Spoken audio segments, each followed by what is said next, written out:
Good. Heather's good. Donna. Oh.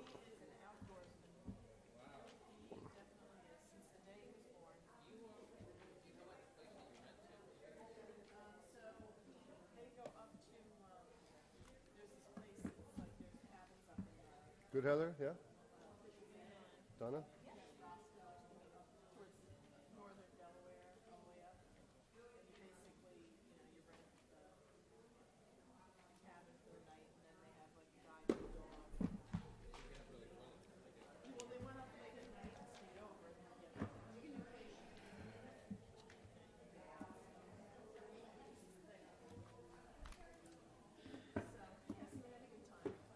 What's up? You good?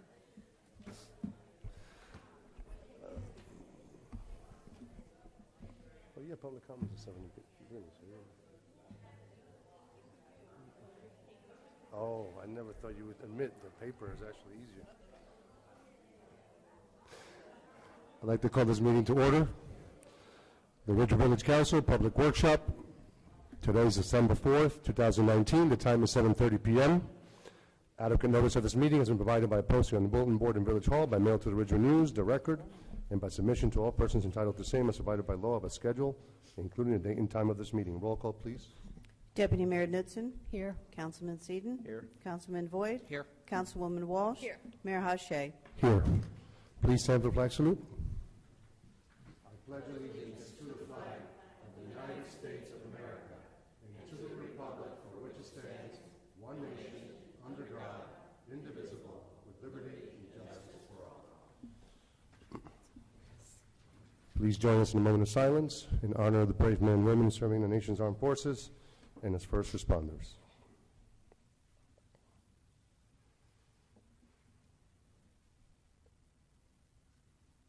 Thank you. We'll go to public comments, not to exceed 3 minutes per person.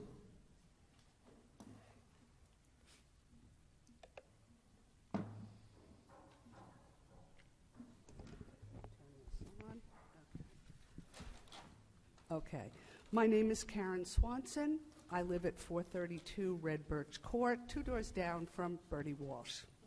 I have lived in Ridgewood for 37 years. During this time, I have been an enthusiastic supporter of the Ridgewood Library, making use of many of its varied programs and offerings. I am currently a tutor in the library's English as a Second Language program and have been for more than 10 years. I have also recruited several friends to become tutors. In this time, I have watched the program explode, both in terms of numbers of students and numbers of tutors. At the beginning, I used a dedicated classroom on the second floor, which had a wall whiteboard for my classes. This is the space that is now the Genealogical Center, so obviously it no longer exists. I now have a class of 7 students. Because I have a large class, I use the young adult room 1 day a week and the art studio 1 day a week. Neither room really offers a suitable classroom space, and both are frequently needed for other library programs. Therefore, I am wholeheartedly in favor of the library expansion. During my time as a library tutor, I have learned as much from my students as they do from me. It is fascinating to see the village and our country through their eyes. One of my most special moments as a tutor came when one of my library students became an American citizen last spring. I have taught hundreds of ESL students at the library, at the Berlitz Language Center, and at Bloomfield College. Svetlana is the first one of my students to become a citizen. I was as excited as she was about this milestone event. The library has been at the forefront of many of the programs it offers and is frequently jammed with patrons of all ages taking advantage of them. Please allow our library to continue to grow and serve our community well in the years to come by voting for its renovation. Thank you. Thank you. Good evening. Good evening. I'm Scott Leaf, 311 Preston Place. So as all of the council members are aware, I'm also the president of the Chamber of Commerce, and I felt it my responsibility to lend some thoughts to limit the parking meter increase to no more than 25 cents per hour. For the sake of perspective, I am not in retail. My personal business is not impacted in any way by parking in Ridgewood. With that said, many of us involved in the business district understand the new parking structure needs to be paid for, and I believe the planned increase to be 66%, which equates to the 50 cents per hour increase that has previously been discussed by the Village Council. I have recently learned that the unexpected revenue windfall from the new parking kiosks more than makes up for half of the proposed 66% increase that is needed. Now, joined with the 33% bump from the $1 an hour that the $1 an hour will bring, the town will come out ahead of the game.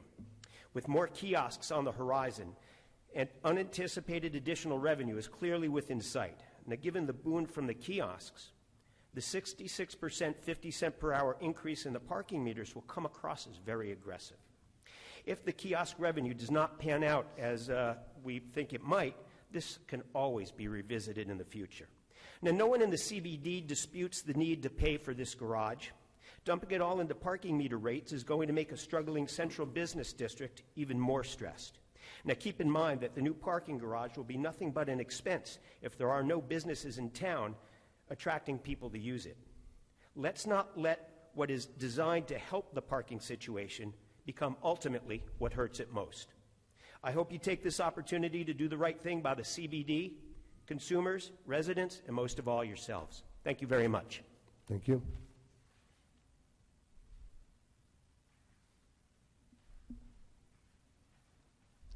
Good evening. Hello, I'm Corinne Scarpa with Ridgewood Emergency Services at 33 Douglas Place.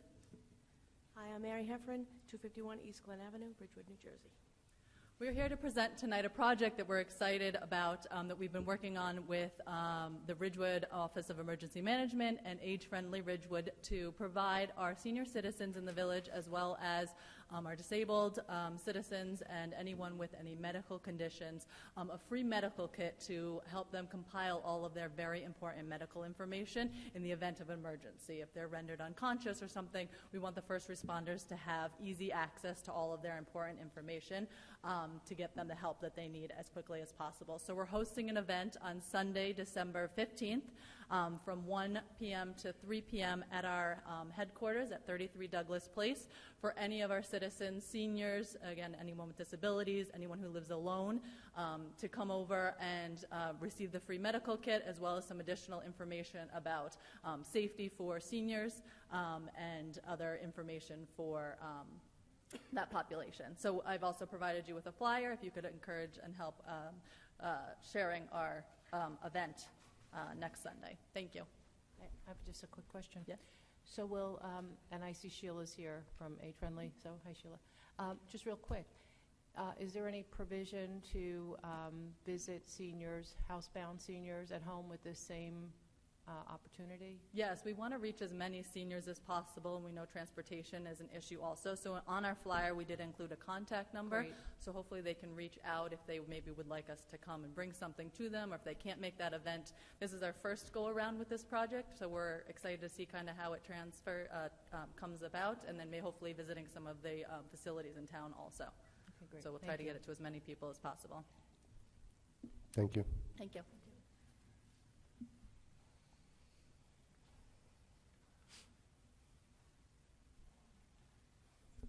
Good evening. I'm Linda Diorio. I live at 544 Lotus Road. I'm the superintendent's delegate to the Board of Trustees for the library, as well as being the Willard librarian. I've done that my 17th year, and a Ridgewood resident for 25 years, a lover of libraries since childhood. As a librarian at Willard School, I have witnessed firsthand the power of libraries, and yes, they transform lives. In education, our curriculum for every subject is examined every 5 years to ensure that what is being taught is still relevant and will enable students to enter the world after their education and be productive citizens, but possess that lifelong love of learning. Facilities are addressed as well. Are they meeting the needs of the education system? Are children able to meet in groups? Do they have meeting places? Are there places for them to be individuals in their learning? That's all part of the process. Public libraries are also providing that lifelong love of learning. Just come visit this Ridgewood Public Library any day, anytime, and you will witness this firsthand. Public libraries are evolving just like the Ridgewood Public Schools are evolving. They need to. The needs of a community change. Our public library has not seen a renovation in 20 years. My children were very little when the last renovation happened. We need to address this, so I ask for your support in voting yes for the library's renovation. Thank you. Thank you.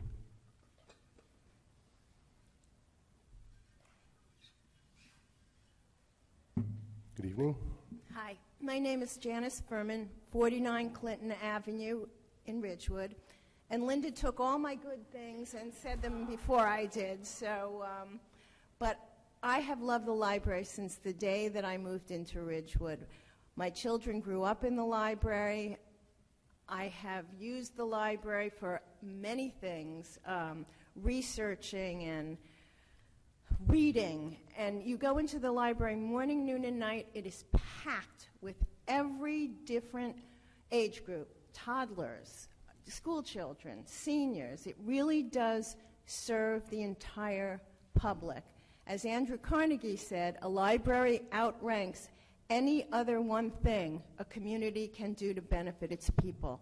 And I really feel very, very strongly that our library needs some updates and needs to be renovated in order to keep it on the level that I think we all wish it to be. So I hope that you will all support it.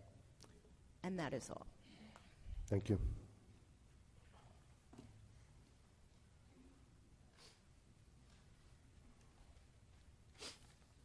Good evening. Hi, Siobhan Cran, Winograd, 274 Ivy Place.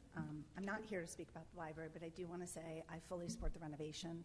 Having been on the Learning Commons effort at the high school, the needs of the library have changed and the time to respond is now. I'm incredibly grateful to the Friends Foundation and, of course, the Bolger family. I think it's an awesome opportunity to take these private funds and make the library better for a public that loves it so much.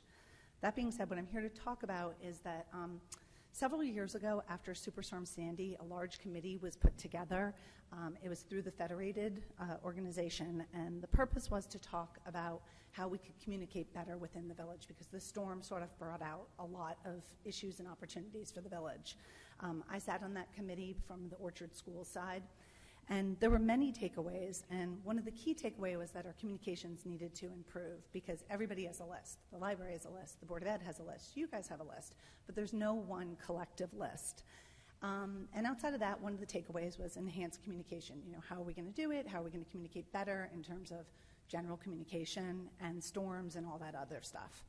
But since then, in my opinion, not a whole lot has happened. You know, we've done great things with the lightning alert, but there's still separate lists. Sometimes it's water, sometimes it's this.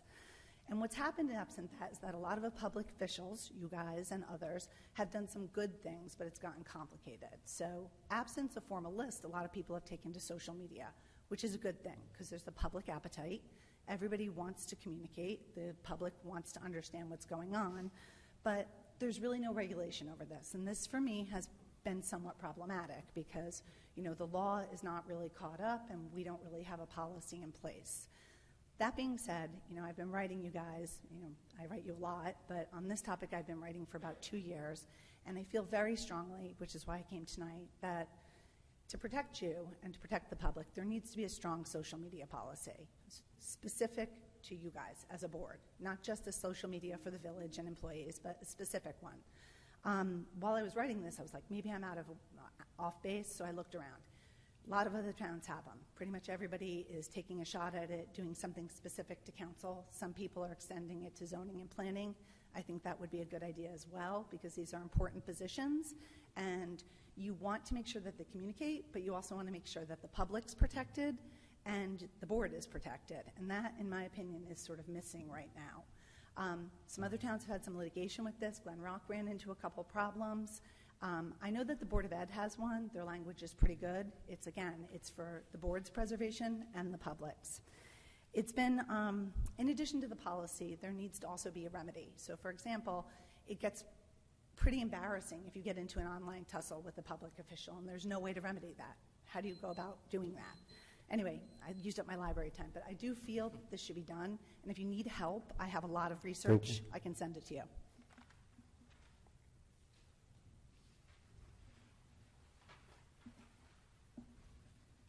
Good evening. Hi.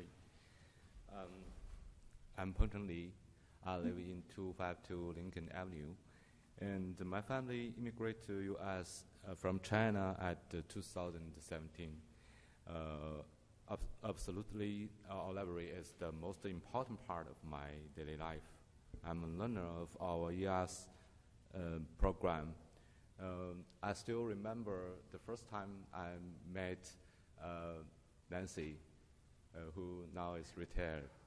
And that time I'm nervous and I feel helpless. And now I can take part in the council meeting. It's so cool for me. And besides ESL, I also take part in a lot of lecture offered by our fire department, Valley Hospital, and the Citizen Center. It's so helpful for us and give me the opportunity to meet a lot of friends. And another great thing is we can even borrow some Chinese book from our library. So it's very great for me to connect with my original culture and to educate my daughter. Our original culture is important too. And my daughter, who is 10 years old, she studied in Orchard School, and also have a reading date with her dearest friends in our library, and have writing lessons twice a week. And he loves our library too. And the most thing is his drawing. One of his drawing was exhibited in our library. She was so proud of it. So I must say thank for all the people who support our library. Thank you. Thank you.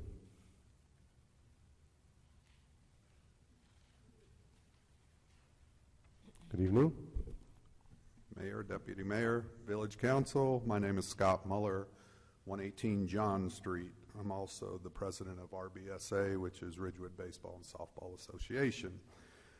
I'm asking you as a board to accept a $16,000 gift from the RBSA for field repair and safety upgrades to the following fields: Vets, Citizens, Lower Pleasant or Lower Hawes, and Habernacle Field. Through an outside contractor, Tri-County, they're going to work with Nancy at the Field and Shade Tree Department, and also coordinating with the new director that has come on. So that's all I got. Thank you. Thank you.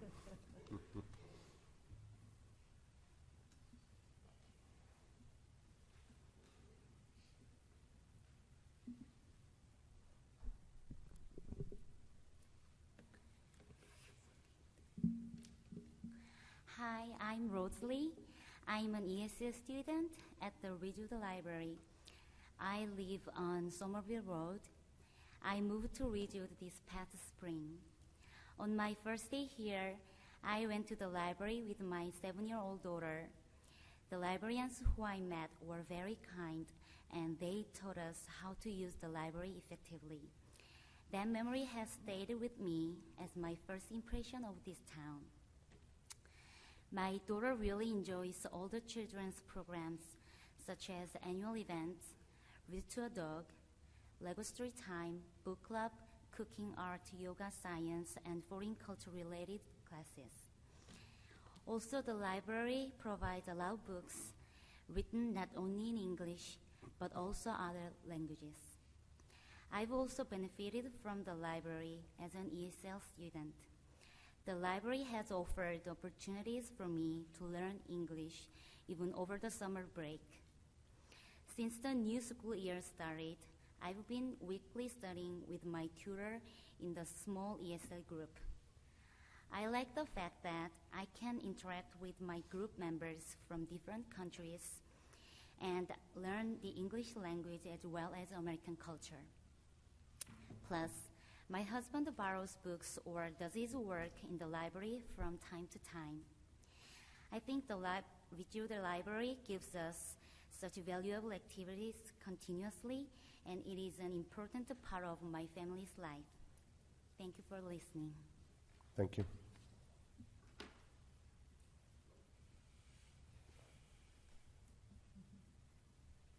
Hello, good evening. I'm Judith Stamper. I've lived at 270 Kenilworth Road for 35 years.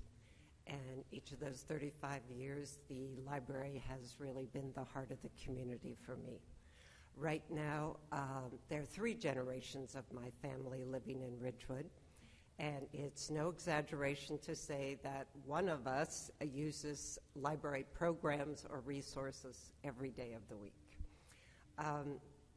And I think that's a good example of how inclusive the library is and how the library truly serves every member of the community from toddler to senior. I heartily give my support for the renovation of the library. It's 20 years into the 21st century, and probably time that Ridgewood, with its tradition of excellence, has an excellent 21st century library. I don't think any more extension cords can be put in the library, actually, and that's an example of why we need a great tech center as well as information center. So thank you very much. Thank you.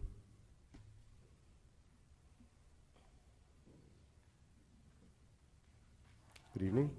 My name is Mary Ann Grundy. I'm a resident of Ridgewood and also a friend of the library. And I'm hoping this evening that you vote to support the library's expansion. And some of the things that I've recently had the opportunity to enjoy at the library, I'd just like to list them for you. The New Jersey Attorney General came and spoke to a very crowded room, and it was give and take, and it was a very enjoyable experience. The Sunday concerts that they have, World Cinema, age-friendly presentations that they've given there, very informative and easy access there at the library. One of the people helped me in the tech lab you have walk-in days there, and they helped me with the GPS. I got it as a gift. And also the Valley Health Lectures that they partner with the library, and they're wonderful. And one of the best parts recently that happened was Peggy Norris and her husband Joe, when they did the history of the village life. That was really great. And one last thing I'd just like to say, which I'm sure you all know, that the staff is just wonderful. So thank you very much for your time. Thank you.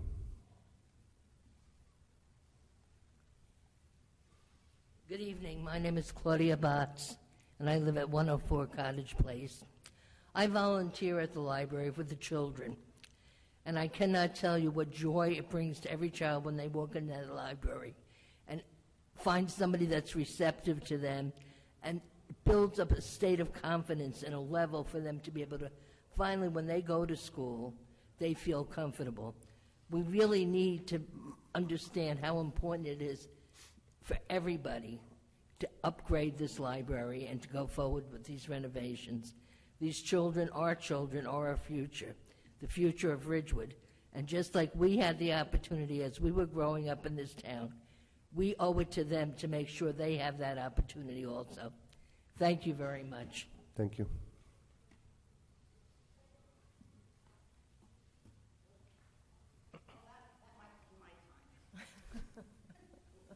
Good evening. Okay. Hi, everyone. I'm Nancy Green. I'm the library director of the Ridgewood Public Library.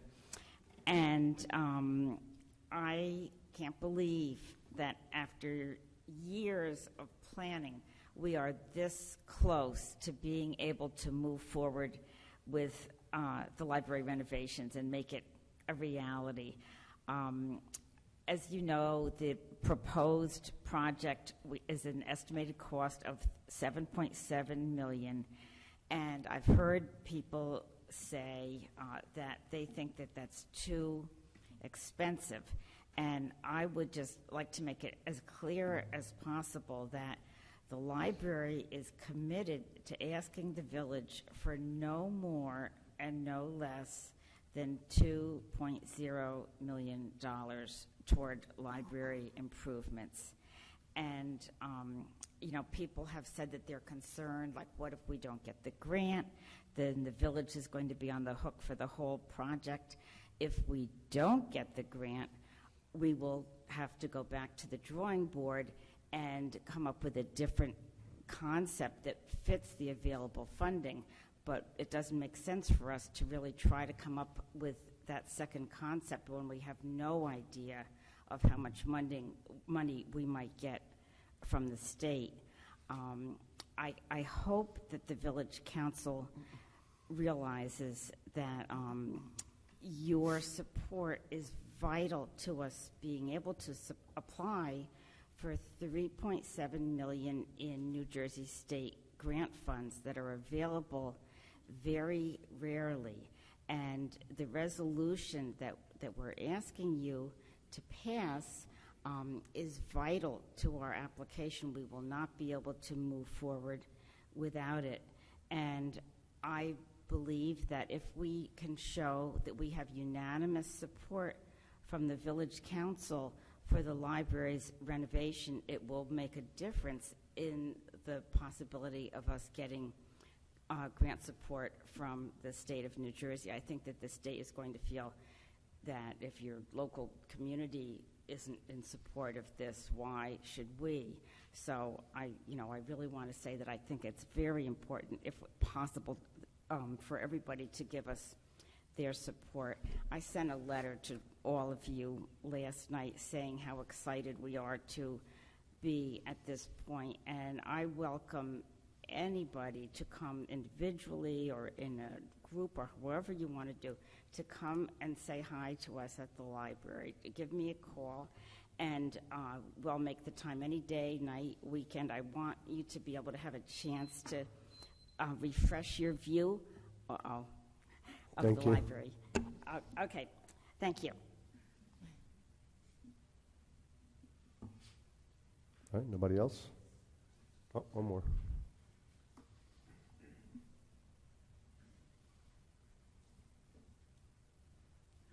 How Good is evening. everyone tonight? My name is Megan Wolf. I'm a resident of Ridgewood at 22 Sherman Place. I know on the agenda today is the issue of parking on Sherman Place and West Ridgewood Avenue, and I would like to just give a little background on that. We met with the council last year, and we were encouraged to set up a committee to address the excessive parking and traffic on Sherman Place at the dead-end part of the street. And we were encouraged to set up a committee, which we did. We met 2 or 3 times over the summer and discussed some possible resolutions. And just last month, we met with the owner of the building on West Ridgewood Avenue that exits onto the dead-end part of Sherman Place.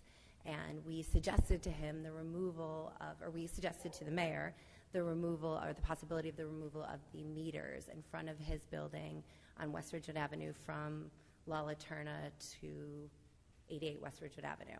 We think that if those meters are removed, that would encourage people to park in the central business district rather than on our street.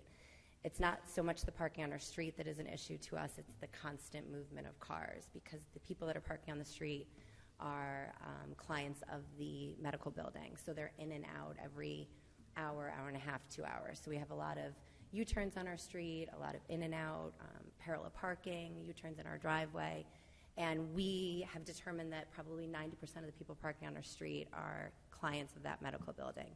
And we think, our hunch is that if the meters were removed there, that people would park there instead of parking on our street.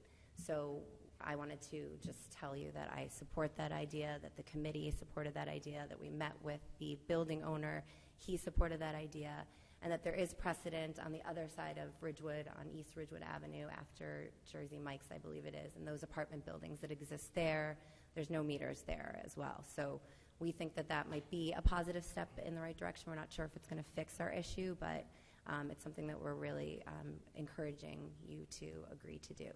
So thank you. Thank you. Okay, anybody else?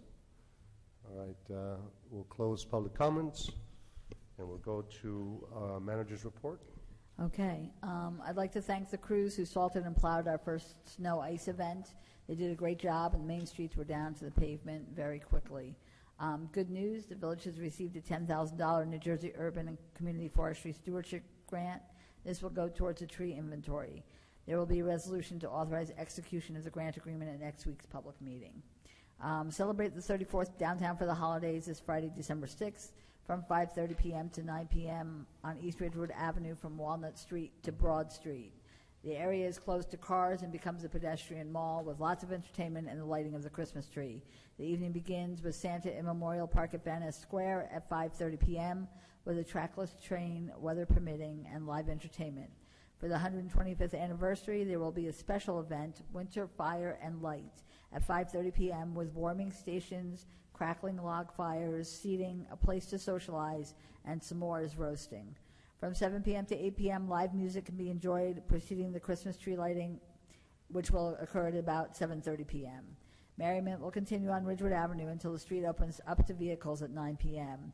I know also there will be an appearance by the Grinch through our PBA, and also a lot of just joy and merriment going down East Ridgewood Avenue. The holiday fun continues on Saturday, December 7th. Santa arrives in a fire truck at Columbia Bank. There's a free movie for children at the Bowtie Warner Theater. Children must be accompanied by an adult. Santa will be in the park to listen to everyone's Christmas wish list on December 7th, December 14th, and December 21st from noon to 3 p.m. The Bergen County Vance on Park holiday celebration will be this Saturday, December 7th at 6:30 p.m. Bergen County will have a tree lighting ceremony at Bergen County's Winter Wonderland at Vance on Park in Paramus. This event includes a ride on the Bergen County Express train ride, food trucks, ice skating for beginners and advanced skaters, a carousel and kids' activities, and a visit with Santa. Tickets, you should go to www.bergencounty.winterwonderland.com. Senior Scams and Frauds on Friday, December 13th from 2 to 3 p.m. at the Ridgewood Public Library. This event is co-sponsored by Age Friendly Ridgewood and the New Jersey Division of Consumer Affairs. Learn more about scams and fraud and staying alert. Most common fraud issues such as IRS, phone, lottery, email, and the grandparent scam, identity theft, phishing, and more will be discussed. Help us help you with emergency preparedness. I know our EMS individuals were up earlier. What I wanted to also mention about this is, again, Sunday, December 15th between 1 and 3 p.m. What it does is it creates this medical kit that you then place on your refrigerator. So if EMS does respond to your house, they look for that first, and if they find that, it'll list medications, it'll list if you're on oxygen, whatever. This way they'll be able to know how to treat you properly. Good news, there's free parking in all parking lots in the Central Business District on Saturday, December 7th, 14th, and 21st. Please be advised, this does not include the parking area by the Christmas tree, by La Tour Restaurant. It also doesn't include the area to the right of the train station that you enter by McMurphy's. Those are not considered parking lots, but all the other lots are free, so please come and take advantage of free parking to do your holiday shopping and enjoy Ridgewood's delicious restaurants. The celebration of Hanukkah, the Festival of Lights, will be taking place on Sunday, December 22nd at 5:30 p.m. on the corner of Memorial Park at Van Ness Square and East Ridgewood Avenue. Hanukkah starts the evening of December 22nd and ends the evening of December 30th. A candle will be lit each night at sundown. Sale of annual Ridgewood parking permits, we will begin selling them on December 18th at 8:30 a.m. right here in the Village Hall lobby. Please remember that even if it's a renewal, you must bring your driver's license and fill out an application for renewal. The next village council meeting is December 11th at 8 p.m. That's our public meeting for the month. And then our next meeting after that will be January 8th, 2020 at 7:30 p.m. for our work session. I do want to mention the village survey will be open until December 15th. Please be sure to answer a few questions so your ideas and responses will be heard. There's a link on the village website, and if you do need a paper copy of the survey, please contact the village clerk's office and they can provide one for you. I want to remind everyone that starting January 1st, no single-use plastic bags will be provided by supermarkets, street fairs, restaurants in Ridgewood. Residents are urged to bring their own shopping bags to the stores. If you don't have one, paper bags will be provided to you. Ridgewood is one of dozens of towns in New Jersey that have already passed such bans, which is a response to the damage to our waterways and sea life. I want to remind everyone about snow removal in residential districts. It must be removed within 24 hours of the snow falling. Garbage pickup, if it is snowing when you leave your home, or if you don't have a fully clear path to your garbage cans, please bring them to the end of your driveway and continue to do so until the path is clear. This will keep our village employees safe who pick up the garbage. Holiday safety, please be aware again that holiday safety is very important because obviously it gets darker earlier. There are thefts from cars. There are thefts of cars. Please bring all your valuables or any packages into your home or put them in your trunk so they're not an attractive nuisance. These break-ins usually occur between the hours of 4 p.m. and 8 p.m. The car thefts usually happen overnight. So again, don't leave your key fobs in your cars. And again, also be aware of porch pirates. So as soon as you know that you have a package arriving, try to get it into your house as quickly as possible. You can register for informed delivery if it's coming from the U.S. Postal Service. And also, please be aware that public safety is the Village of Ridgewood's #1 priority, and our police department is giving their full attention to uncover any detail if there are thefts or robberies. Thank you. Thank you. We'll go to council reports. We'll start with Councilman Seaton. Thank you, Mayor. The Green Ridgewood and Green Ridgewood met last week, and we discussed several items, including a energy aggregation program that is currently going on in Glen Rock. One of the residents who is part of their environmental committees came up and gave a presentation.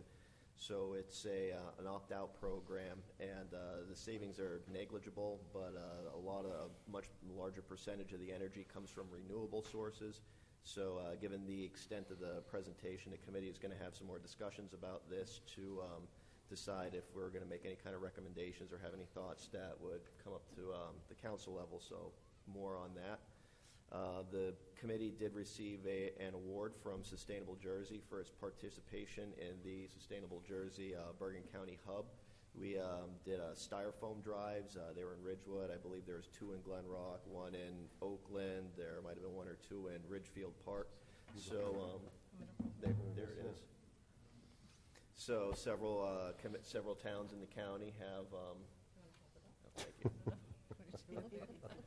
Several towns in the county have participated in this hub, and several counties have hubs.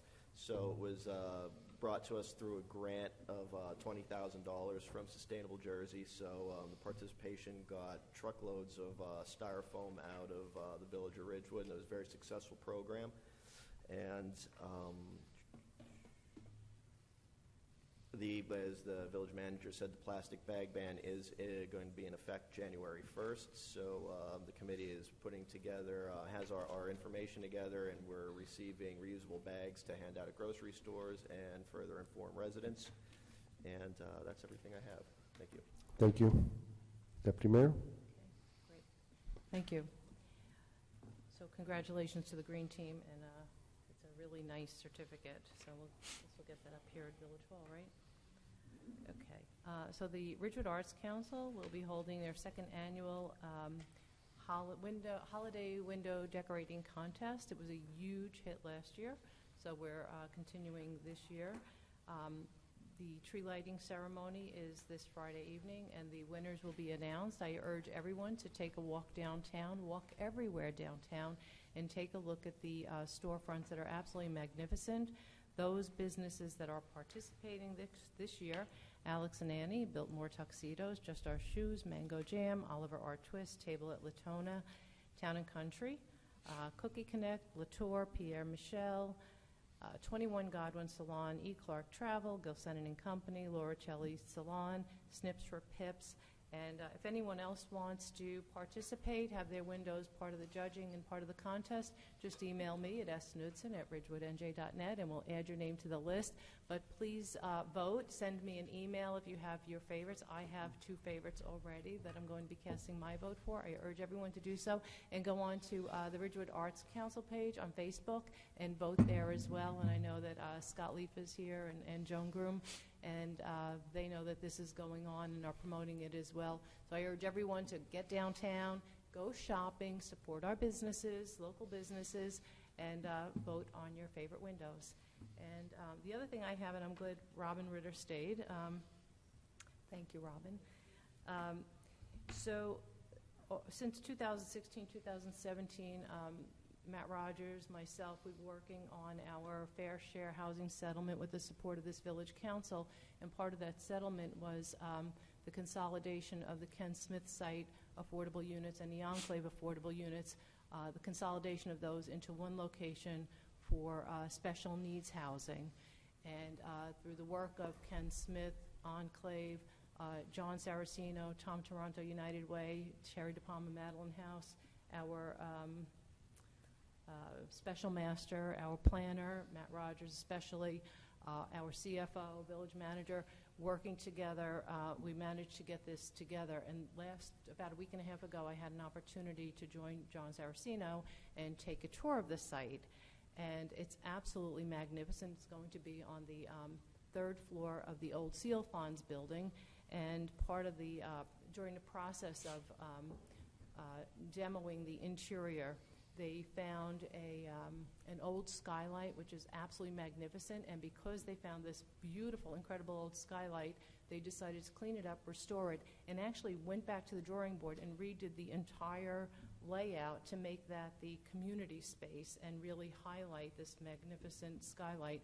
And because of that, we thought we were going to get 15 special needs units, but we actually are winding up with 16 special needs units. So that's going to give us 8 supportive, 8 independent special needs housing units. So we're really excited about this, and I thank everyone for their patience, especially the Access, Ridgewood Access, and we look forward to this, I believe, probably late spring, early summer, and there should be an opening, and we're going to be working with the village to make sure that the permits, I forget what the term is, but hopefully we're going to get all the permits, they'll get their permits in, and everything will be moving very fast-track at this point. So that's my little report on fair share housing and the special needs unit. So thank you. Right. Thank you. Councilman Walsh? Thank you, Mayor. Library, obviously we have lots of library supporters here, so I'm going to defer to when we discuss the library later in the schedule. And then thank you, Heather, for the Downtown for the Holidays for the Chamber. And then we are also going to be talking about several Chamber items in our regular agenda. So we'll wait and talk about those then. Okay. Thank you. Councilman Voigt? Thank you, Mayor.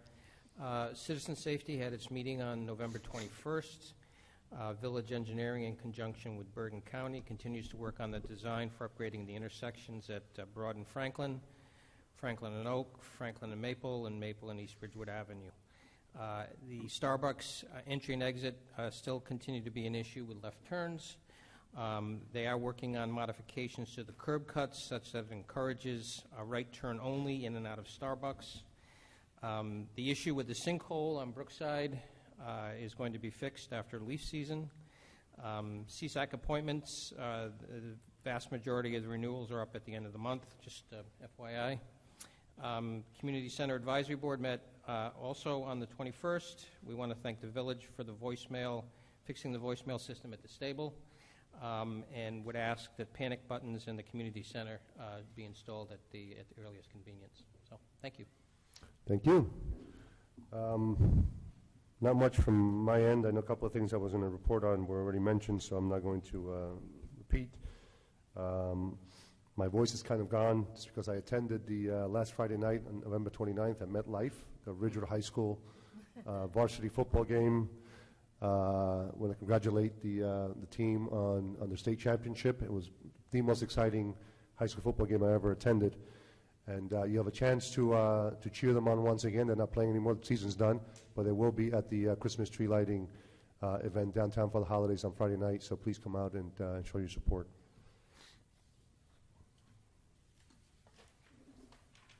Okay, our first discussion items are under operations.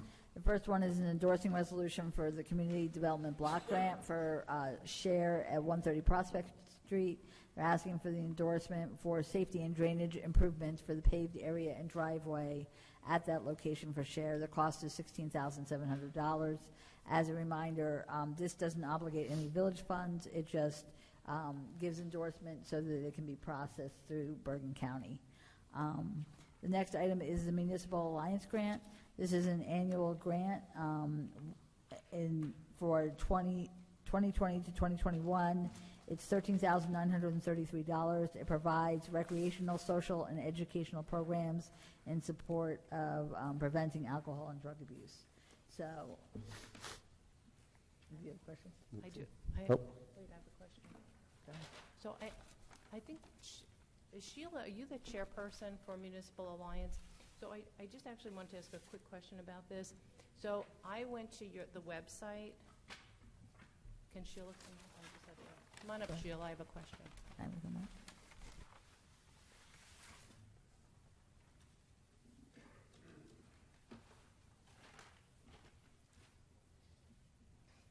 Sorry, I didn't mean to put you on the spot, but so I went to the website because I know we do the grant every year, and so I went to the website just to see, what plans, what programs. And I realized that the site hadn't been updated in quite some time, and the minutes are so I just wanted to know, can I get some minutes from that? Oh, absolutely. Okay. In fact, that your website is, the village's website is upgraded now. We'd be glad to, give the minutes to the website. To us, for a page on the would you like to do that? Well, or yeah, I guess we'll work that out with the village manager, because that's fine. Sure. I don't know that we have we don't have a council liaison to Municipal Alliance. Right? I don't know why. I've asked in the past, and it didn't.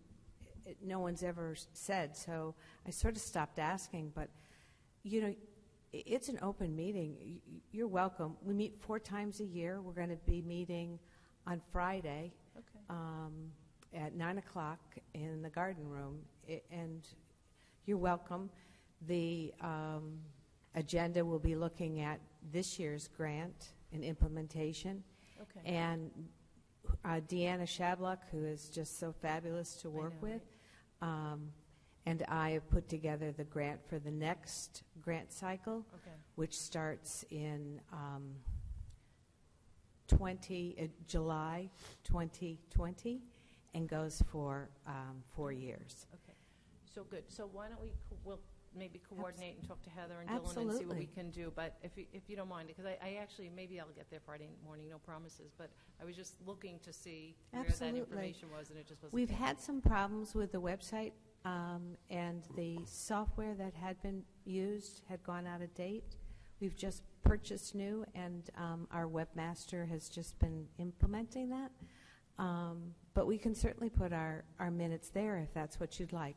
Our minutes go to the county, and also the agendas go to the county. So, and that's the Municipal Alliance, Bergen County Municipal Alliance Committee. So we have reporting responsibilities to them. I know we do to you too. So just tell me what you want, and we'll have it done. Okay, so we'll coordinate that. Great. Okay. Thanks, Sheila. Okay, thank you. Good. A motion to suspend work session, convene special public meeting. So moved. Second. Knudsen? Yes. Seaton? Yes. Voigt? Yes. Walsh? Yes. Hache? Yes. Village Council special public meeting, December 4, 2019. The time is 8:19 p.m. Adequate notice of this meeting has been provided by a posting on the bulletin board in Village Hall, by mail to the Ridgewood News, the record, and by submission to all persons entitled to the same as provided by law, but scheduled including date and time of this meeting. Roll call. Deputy Mayor Knudsen? Here. Councilman Seaton? Here. Councilman Voigt? Here. Councilwoman Walsh? Here. Mayor Hache? Here. The following resolutions, number 19-392 through 19-393, are to be adopted by a consent agenda with one vote by the Village Council. Each resolution will be read by title only. 19-392, confirm endorsement of a community development block grant share incorporated, safety and drainage improvements for paved area and driveway 130 Prospect Street. 19-393, authorize application for and accept grant funding from Bergen County Municipal Alliance Grant 2020-2021. So moved. Second. Knudsen? Yes. Seaton? Yes. Voigt? Yes. Walsh? Yes. Hache? Yes. Motion to adjourn special public meeting and reconvene work session. So moved. Second. Knudsen? Yes. Seaton? Yes. Voigt? Yes. Walsh? Yes. Hache? Yes. Okay. We now move to our regular discussion items. We start with Ridgewood Water. I think I'm going to have Rich Calby come up, our director of Ridgewood Water, and sit up here in case there are any questions this evening. A lot of them are annual resolutions or second year of a 2-year contract, but there may be some questions. So our first one is awarding contract for the 2020 annual laboratory analysis services. This is year 2 of a 2-year contract awarded to Aqua Protect Laboratory of Fairfield, New Jersey, in the amount of $386,336. There is an increase in cost, and this is due to the next round of unregulated contaminated samples and the increased sampling frequency required by NJDEP and US EPA. The next item is awarding contract. Can I ask a question Sure, on that one? sure. So it went from 93,000 in 2019 to 386,000? It was the remainder of 2019 from, when was it, from October or September? It was 3 months for 2019. So what was the total for 2019? Because that's not on here. I could get you that number. It was 2019's full number? 2019, I think we're approaching about $200,000. We had to rebid it in 19 because we exceeded 20% of the original contract amount. So we rebid it for the balance of the year and additionally for 2020. Correct. So this is just for a quarter? Correct. Yes. Yeah, we did that back in October, I believe. Okay. Okay. The next one is for the cold water meters, components and supplies. This is a second year of a 2-year contract to Rio Supply of Sicklerville, New Jersey, in an amount not to exceed $199,279, and this was the lowest responsible bidder. The next item is 2020 tree maintenance services. This again is the second year of a 2-year contract. This is to Downs Tree Service of Hawthorne, New Jersey, in an amount not to exceed $40,000. Again, Downs was the lowest responsible bidder. So Heather, on the last one, there was only one bidder. It wasn't. Say it again, I'm sorry? On the last resolution, there was only one bidder. Oh, okay. Yeah. Okay. Lowest responsible. Okay. The next one is the 2020 servicing and repairing of potable water pumping facilities. This, again, is year 2. It's to William Stadoff Company, Inc. of Flemington, New Jersey, in an amount not to exceed $400,000. This was the sole responsible bidder. Again, it's year 2. The next item is the PFAS laboratory services. This is the year 2, and it's to SGS North America of Rutherford, New Jersey, in an amount not to exceed $91,000, and this was the lowest responsible bidder. The next one is a 2-year contract furnishing and delivering of sodium hypochlorite solution. This was bid this year. There were 3 bids picked up and 2 bids were received. Miracle Chemical Company of Farmingdale, New Jersey is the lowest responsible bidder at 1.719 per gallon. The next bidder was actually at $5 a gallon, so it's quite a difference. They've provided this service to Ridgewood Water in the past, and they've performed very professionally. The reason we put sodium hypochlorite into the water system is to kill any waterborne bacteria and viruses. So the recommendation is for Miracle Chemical Company for year 1 of a 2-year contract, Farmingdale, New Jersey, in an amount not to exceed $111,735. Heather, could we go back to PFAS, the laboratory? Sure. Rich, just a question. This is just for PFAS, it's not for PFOS, it's not for the other... It's for a suite of 14 of the compounds, including PFOA and PFOS. Okay, so it's everything? Everything, okay, yes. Good. Thank you. Any questions about sodium hypochlorite? Okay. The next one is awarding a change order to the Linwood and Cedar Hill wells. We had drilling replacement wells for both Linwood and Cedar Hill wells, and these were drilled successfully. Change order that's being requested is for the installation of the well pump and appurtenances at the Cedar Hill replacement well, which will allow Ridgewood Water to place this new well into production. The total cost for these improvements is $30,835.11. There is a balance of $15,994.52 in the base bid. Therefore, the net change order for this contract is $14,390.59, which is 3.67%. My understanding from Mr. Calby is that the well must be approved by the New Jersey Department of Environmental Protection before it is put online. So this wasn't in the original bid? So the money that's residual is just what was left from the original bid? Yes. Okay. Are there any other questions on this?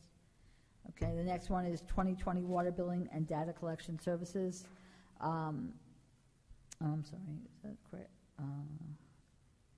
I'm sorry, it's emergency interconnection with Waldwick.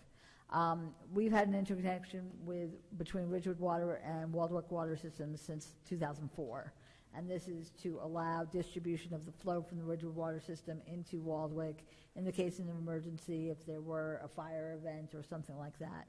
The DEP is requesting that we codify this connection with an agreement between both parties. It's always existed.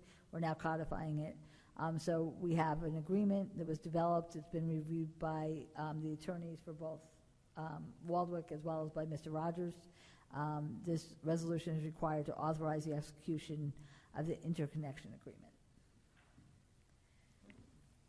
Okay. The next one is the 2020 water billing and data collection services. That is year 3 of a 3-year contract. This is to Computil Inc. of Shelton, Connecticut, in the amount of $237,395, and this was the sole responsible bidder. The next item is awarding a change order for design and construction administration for the granular activated carbon treatment system of the car treatment well. Basically, in 2017, Arcadis was contracted to prepare bid documents and administer the construction of our granulated activated carbon treatment system at the Carwell facility.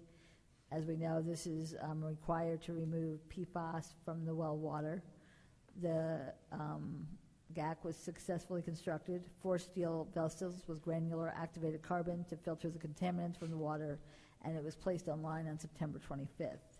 At this time, an additional $50,340.50 is required to complete work beyond the original professional engineering services contract scope. There was additional construction administration due to delays in delivery of the treatment vessels, additional shop drawing reviews, and requests for information, resulting in a net contract time extension of 60 days on substantial completion and 40 days on final completion. Owner requests to redesign the pump house roof to overhang the instrumentation panels and credit for error and hourly rate charges for the project principal. Approximately $20,664 of the Arcadis change order costs are being sought from the contractor. This will bring the net cost to the village to approximately $29,676.50. So that, again, it's awarded to Arcadis of Fair Lawn, New Jersey. Do you have any questions regarding this? Actually, yes. When you have a chance, Rich, can you just send me all the original information from this? So I just want to see the original documents. The original contracts? Yeah, Sure. yeah. I just at this point, you know, when we see some of these, that you get to the point where you say, why is this, why is that? And I'd like to be able to go back and revisit, if you don't mind. Thank you. Okay, thank you. The next item is under parking, and it's Sherman Place, West Ridgewood Avenue parking. I'm going to have Sergeant J. Chuck and Chris Ruthershauser, our village engineer, come up to discuss their findings.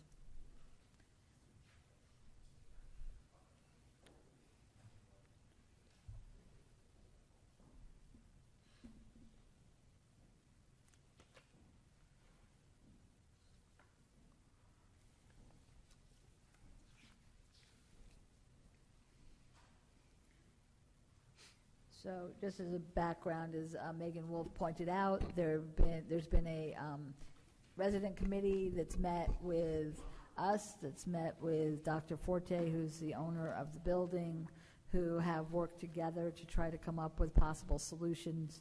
And so at this time, I know that both Sergeant Chuck and Mr. Ruthershauser have done various investigations, and so I'd just like you to explain what you've done and what your recommendations are. I guess one of the things we were tasked with was to take a look at the conditions on Washington Place. Good evening, Mayor and Council. There has been some concern from residents on a speeding issue on Washington Place, and there was a request for additional crosswalks and some additional paving markings. In discussion with Sergeant Chuck, we asked for a speed study, and the police department provided that, and he can go over what the results were. So we did two studies, which we discussed with the group. One was Is the microphone on? Yes. Okay, Can you hear me? speak into it. Thanks. We did two studies. One, we discussed it with the group first. One was going to be during the summer, so obviously school traffic wasn't going to be part. And then we did one right a couple weeks after school started. We found that the average speed on Washington Place during the August study was 24 miles an hour, and during the September study was 23 miles an hour. As we expected, we saw a volume increase. We went from 3,900 cars to 5,800 cars. During the August study, we found there were 3 cars that drove over 40 miles an hour on the road, and in September we found 9. So the 85th percentile, which is kind of how we rate a roadway for speeding issues, was 29 miles an hour in August and 30 miles in September, so these are all actually very good numbers. And following up on the speed study, I took a look at the field conditions. I went out there on November 26th, and there was a request for an additional crosswalk across Washington Place at Sherman Place. Took a look at it. That can be done if it's the council desires, but I strongly recommend it would be on the western edge of Garfield Place, not the eastern edge, because from about the house number 80, Washington Place, just before Sherman Place, when you look westward, there's a little bit of a dip in the road where if you put a crosswalk on the eastern edge of Garfield Place, that crosswalk would have very poor visibility. So I would not recommend it there. If we also want to do a crosswalk on the western edge of Garfield Place, we'd have to reconstruct the ADA ramps. All the ADA ramps for the sidewalks and crosswalks that exist right now along Washington Place at Sherman and Garfield are all contoured for keeping pedestrian traffic on either side of Washington Place. That also is consistent with the school walking plan that had been done by Balmer Associates, I believe, probably about 15 years by now. Second part of the traffic study done by the police department is obviously a crash investigation. We looked at the intersections of Washington and Godwin, Washington and Monroe, Washington and Garfield, Washington and Sherman. During a four-year period, which is actually longer than we normally look into, there was only 7 accidents in those 3 intersections. One was a medical emergency that induced the accident. There was 2 accidents where there were actually no damage to the vehicles. There was 1 accident where the PEO car was hit by a garbage truck while it was issuing parking tickets on Sherman Place. And there was 1 where there was a pedestrian-involved accident, but the pedestrian wasn't hurt. What was the time span of those accidents? 4 years. Oh, 4 years. So 7 accidents, 4 years. Yep. The one with the parking, that was accidental? I hope so. Okay. With garbage truck? I believe it was one of our sanitation trucks, so I really hope it was accident. It's like the war of the garbage truck, the PEO. Okay. Sorry. So we can install additional double yellow striping, which was one of the requests. Before we do that, we would recommend that a survey be done of the residents, because we have found that throughout the village, double yellow lines are received differently. Some areas embrace them, appreciate what they can do in terms of traffic calming. Others areas feel that they diminish property values, although we've never found any supportive data for that claim. Nonetheless, we'd recommend a resident survey be done, and if everybody agrees, the earliest we probably could install them would be sometime this spring with our striping contractor from our paving contract. Now, Chris, the double yellow line, and I see in the photograph there, I think you can perfectly see where it ends. So the other option, if it's feasible, can we place white lines parallel to the curb just to give the street that narrowing effect if the double yellow lines aren't necessarily desired? Well, Sergeant Chuck and I have discussed that. There's not a heck of a lot of width from curb to curb on that street, and there's also parking on that street, and there's concern that if you put those edge lines, it confuses people with parking. They have worked successfully in the village. We have them on North Monroe, north of West Ridgewood Avenue. They've really helped because that's a 25-mile-an-hour street, yet because of the incline heading southward, we oftentimes have a little bit of a speeding issue, and it keeps the police department busy.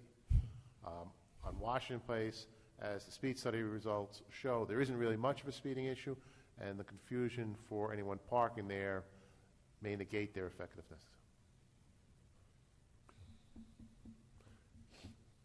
Any questions from Council? Councilman Seaton?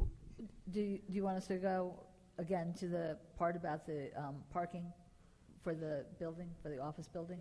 Yes. Okay. You So have we'll some do more on that. that, Yeah. no? So we'll do that as well. Sure, no problem. Go Yeah, ahead. we were just breaking it down into 2 sections. Yeah. No problem. Go ahead. So as far as parking, again,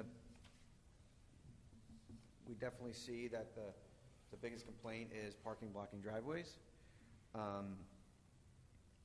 Let's just say the natural flow is someone's going to drive into the parking lot, drive out, and immediately find the closest, most relative parking spot, and not search and go around. So we still recommend taking away the parking on the west curb of that short end of Sherman, and we would think that would put some relief on the neighborhood. The other side of the street is still 2-hour parking, and we would recommend keeping that. As far as in the front of the building, there are a lot of spots across the street on the apartment side of the road. There are not a lot of spots close to the building on the building side. So there's one individual spot, and then there's a lot of yellow space, some driveways, and then there's a whole gamut of spots further east. Is that close 100 enough? feet to the west, there is open 2-hour parking that is never used. So our concern about making it open free parking is it may not get the results that we're looking for. One of the things that we were just discussing was actually reverse engineering it and making it employee parking, paid employee parking. Just like the other CBD employee parking zones, there are none on the west side. There are employees that are looking for long-term parking, and if it's not being utilized as 2-hour shoppers and diners parking or 3 hours shoppers and diners area, taking the employees out of that parking lot and letting them park on the street long-term might open up spots so you're not getting that through when people are just coming in. Now they're late for the doctor's appointment and they shoot out the parking lot. So we kind of thought as a reverse engineering, that might be a better option. Which is interesting because in the CBD, we're trying to get the employees off the street and into the lots, and this kid's trying to get them out of the lots and into the street. Yeah. It sounds confusing, but as Sergeant Chuck says, this is a location where if you look in front of the doctor's office, to your right, to the west, there's very little utilization of West Ridgewood Avenue for parking. And there's actually room. It's a very wide paved street in that area. It's not very tight. You could have parking on both sides. We do allow parking. We don't have any meters there. The meters only start east of 88 West Ridgewood Avenue going towards the train station. How many spots do you have on the south side of West Ridgewood in that area? If you go from the building and you're going east, what do you have? On the building side? Yeah. So there's one. Then there's some space because there's a driveway, I think. And then 10. Okay, so you said 11. Yeah, so 11 spots. Then 11. So there's one, some space, and then 11. So those would all be for employees of suggested. So we were actually talking about the 10 spots on the opposite side of the street in front of the apartment building. Okay. Right, so I think you said there were 11, right? 11 spots so there? There is 11 across the street. It kind of has the same format. There's one individual one I see. in front of 25, Mhm. and then there's a block of 10. So we try to keep them together, so if we were going to do that, we were recommending 10 of those to be CBD employee spots, which hopefully would service the employees of that office building, as well as any other employees on the west side who may want to use it. So they would get the CBD parking permit and then the hang tags or, pay however they want to do it. But this way they don't have to move their cars. And how do we ensure that it is those employees who purchase those spots? Because we may end up with other employees and still have the same problem. So other employees could use that, absolutely. But now we're addressing the employees parking in the street, moving their car every couple hours in front of the stores. We're bringing them away from the stores. Or the employees in the doctor's office are just going to park across the street and they get to park there all day at whatever pay rate that is, instead of free, but in front of this house, and then moving across the street and being in front of that house, and then moving on Washington Place after lunch and being in front of that house, and going on Heights Road in the afternoon and being in front of the apartments. So I think we could. And the reason we don't want to make it just remove the meters and hope that the employees park there, the patients park there, is it's unique. It's not the same as down by Jersey Mike's. The reason why is because we'll have commuters parking there all day, and because it's so close to the train station. Right. So we also looked at some background on the meters. Yeah, let me Those just ask a meters have been question 12 now. hours, like 5 times. They're 12 hours, not 12 hours. 12 hours, not 12 hours. 12 hours, not 12 hours. Yes, so I have a question now. Because you have employees that are parking in their landlord's lot and not paying anything. So now, what enticement are they going to have to now pay for parking unless their landlord or boss tells them that the intent is for them to free up the lot? I mean, we really have no control over that whatsoever, and we have no control over who's going to park in those spaces. So it's the same issue we have with every other store owner in the CBD. We're offering a convenience, as Sergeant Chuck said.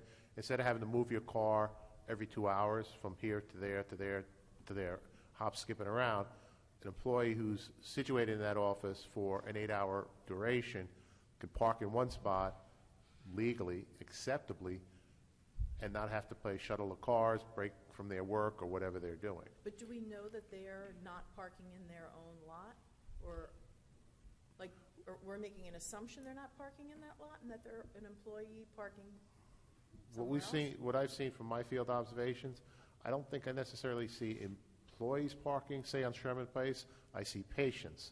Our goal is somewhat to get employees in a designated spot, as we've discussed, so that the patients who are more frequently cycling, they're only there for an hour, 2 hours, 3 hours, could use the parking spaces in the office building and not on the street. No, I understand the intent, but what I'm saying is if the employees are indeed parking in a lot for free, now they're going to, how are we going to get them to come out of the lot and pay for parking now, unless their boss or their, I don't see how we have any control over that element. And the other issue is if we raise the rates to $1.25 on the street, that's $40 a week that comes out of their pocket. I'm not sure they'd be terribly happy. Do you know, the employees.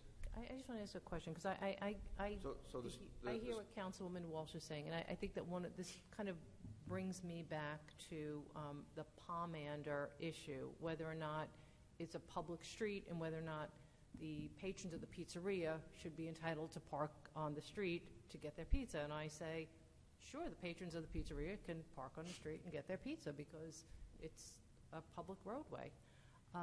But what I'm interested in having is actually two documents. I'd like to have a copy of the resolution and conditions of approval from the Board of Adjustment. And I'd actually also, because it kind of take a little step backwards, I'd also like that for the Starbucks on Franklin, just as an aside. I would like that copy because that continues to be an issue. But if I have if we can all see a copy of the resolution of approval and the conditions that were attached to that, I think that might help us better understand whether or not there's been any expansion in that office and whether or not that's exacerbated a condition that was a condition of approval. It's interesting because I always see the folks from Sherman, and we've gotten to know everyone over there, and Stanley and Washington. The person I never see in these meetings is the owner of the office building. That person's never here. So I think that we have to start to look at those documents and take a different, maybe just a different approach if it's an option. They did meet with the building owner, though. Yeah, we've met with Dr. Forte on a number of occasions. Dr. Forte is up in his years. He no longer drives. He's told me he's got macular degeneration, so he does need some assistance to get around. So the last meeting we had where Mayor Hache was present, that ended in after sunset, and I believe he had his son there to bring him home because otherwise he could not make that. How it would be coming to a council meeting, again, I can't speak for him, but I know he's up in his years. He is accessible. He communicates with us periodically. As to your request for the site plan, I do have PDFs of 2 approved site plans that show the conditions there. The office building has only had 1 or 2 very minor applications over the last 30, 40 years. I think one that they elected not to continue with. Yeah, and I think the last time we looked at those site plans, the only thing that was not in the original site plan was the garbage. You moved it over to the corner. Yeah, I know. That's how many years ago now. So I feel like this just keeps rearing its ugly head, and it seems to never be brought to any kind of conclusion. And what's happening is, we went through that whole exercise. I guess was it last year? Megan probably remembers whether or not we were going to. There was no U-turn, and there was parking on this side. So if you parked on that side, you couldn't get out of the street because you couldn't make the U-turn. So I feel like we're just constantly in this conversation, and we don't move out of it. Through all your meetings with the business owner, the doctor, has there been any indication that he'd be willing to work with the village? So if we do create these employee spots, would he subsidize some of the parking for his employees, or tell them that now they can't park in the lot, but they have this available parking? Or, if he's not going to work with us, then I think Councilwoman Walsh said it, that, we're just creating these spots and hoping that people who already get free parking attached to the building where they work are going to decide that it's a better idea to pay for parking out in front. At our last meeting with Dr. Forte and a number of the residents, suggestions such as those were made, and Dr. Forte indicated he would talk to his tenants. He also said that his building is not 100% leased right now. There is an office suite or two, I don't remember exactly how many, that is available to be leased. He has also said that the use of the building the tenancy use has changed over time from what had been primarily dental to now therapists and so forth, and perhaps those uses, while still permitted, maybe have changed their parking demands. Yeah, and we had a chance to, I know, Chris, you and I had been out there a couple of times with Dr. Forte. The first visit that we had together was at the back of the building, near the exit to Sherman. And I think it was interesting to see what the activities were, because very few cars came from Sherman into the lot. It was either cars that were coming out of the lot that had been parked in the lot and exited to Sherman, which they have to do. And then we had other vehicles that kind of circled through, cut through, and then I remember there was one vehicle where a gentleman pulled over on the western side of Sherman Place, and got out of his vehicle, walked through the lot, and head into the downtown somewhere. So it's I think it was difficult to ascertain just from being there what the activity was. What was obvious, though, was that the cars that were in the lot weren't really moving much. So that could be because maybe they're mostly employees, but there seemed to be very little movement out of the lot, but just people kind of, coming in and out. And I think that was where the motivation, I know I spoke to a number of the residents, and they felt that what the typical pattern seems to be is that folks who are, patients who are trying to get into medical building will pull in, will realize that they just passed a couple of meters on the street, they pull into the lot, it's full. Well, I have a choice now. I can either pull into this nice side street here that has free parking on street, or loop all the way around and go and pay at a meter. Well, this is a lot more enticing than going to the meter. I think that was what the suggestion was, to come up with a way that we can have no meters, but still have time limits like we have on East Ridgewood Avenue near Jersey Mike's. The other meeting that we had was with Dr. Forte in his office, and some of the residents who were there here in the audience. And the indication that he gave us then, as he has in the other meetings, was that he's willing to work with us. I think his one concern was that he thought for a second that we were trying to block that exit onto Sherman. I think that was his only concern. He did indicate that he had some vacancies, and that it was a bit of a challenge getting those vacancies filled. But that just tells us that once they are filled, the problem's going to get even worse. And it's a delicate balance, because we saw it with Pomander Walk, and I think a lot of these solutions, while they were good intentions, sometimes make the problem worse. I think on the surface it makes sense not to have parking on the western side of Sherman as you're coming out of the lot on the right side. That was dissuade people from just pulling over and parking and going back to the building. But who knows? I mean, that might create another problem. Might be making a U-turn so I can park on the side of the street where I can park. Go up the next block. Go up to the next block. So we have to be very careful, because when we come up with these solutions, and we just push the problem kind of down the road somewhere else. And I just wonder,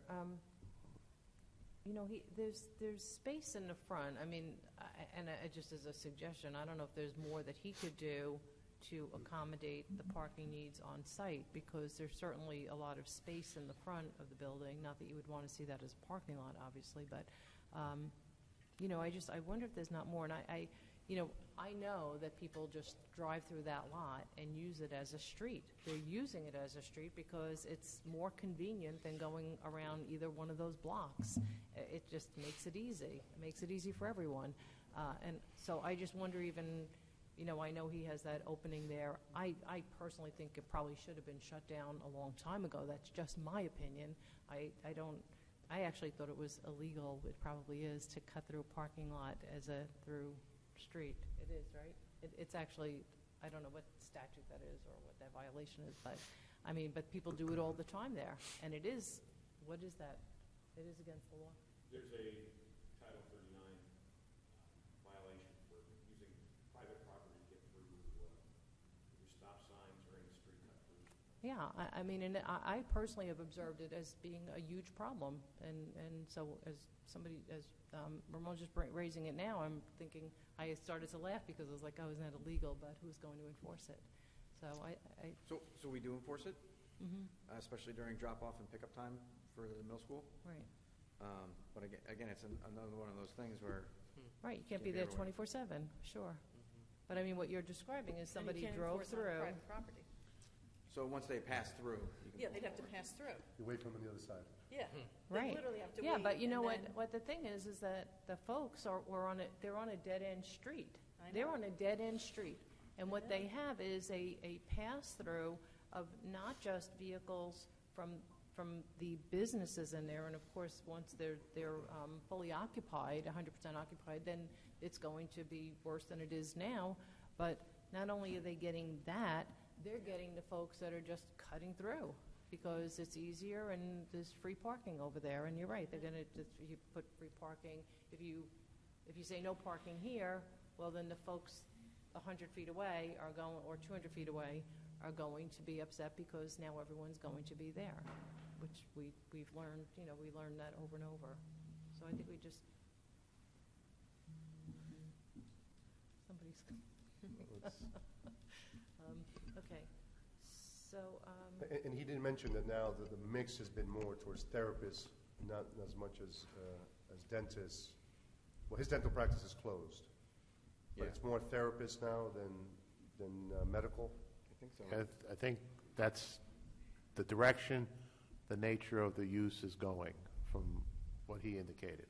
Do you think that may have something to do with it, that folks maybe don't want to be seen going into a building that's, predominantly for therapists? Maybe I don't know if there's a stigma attached to it. I'm not an expert to qualify on that.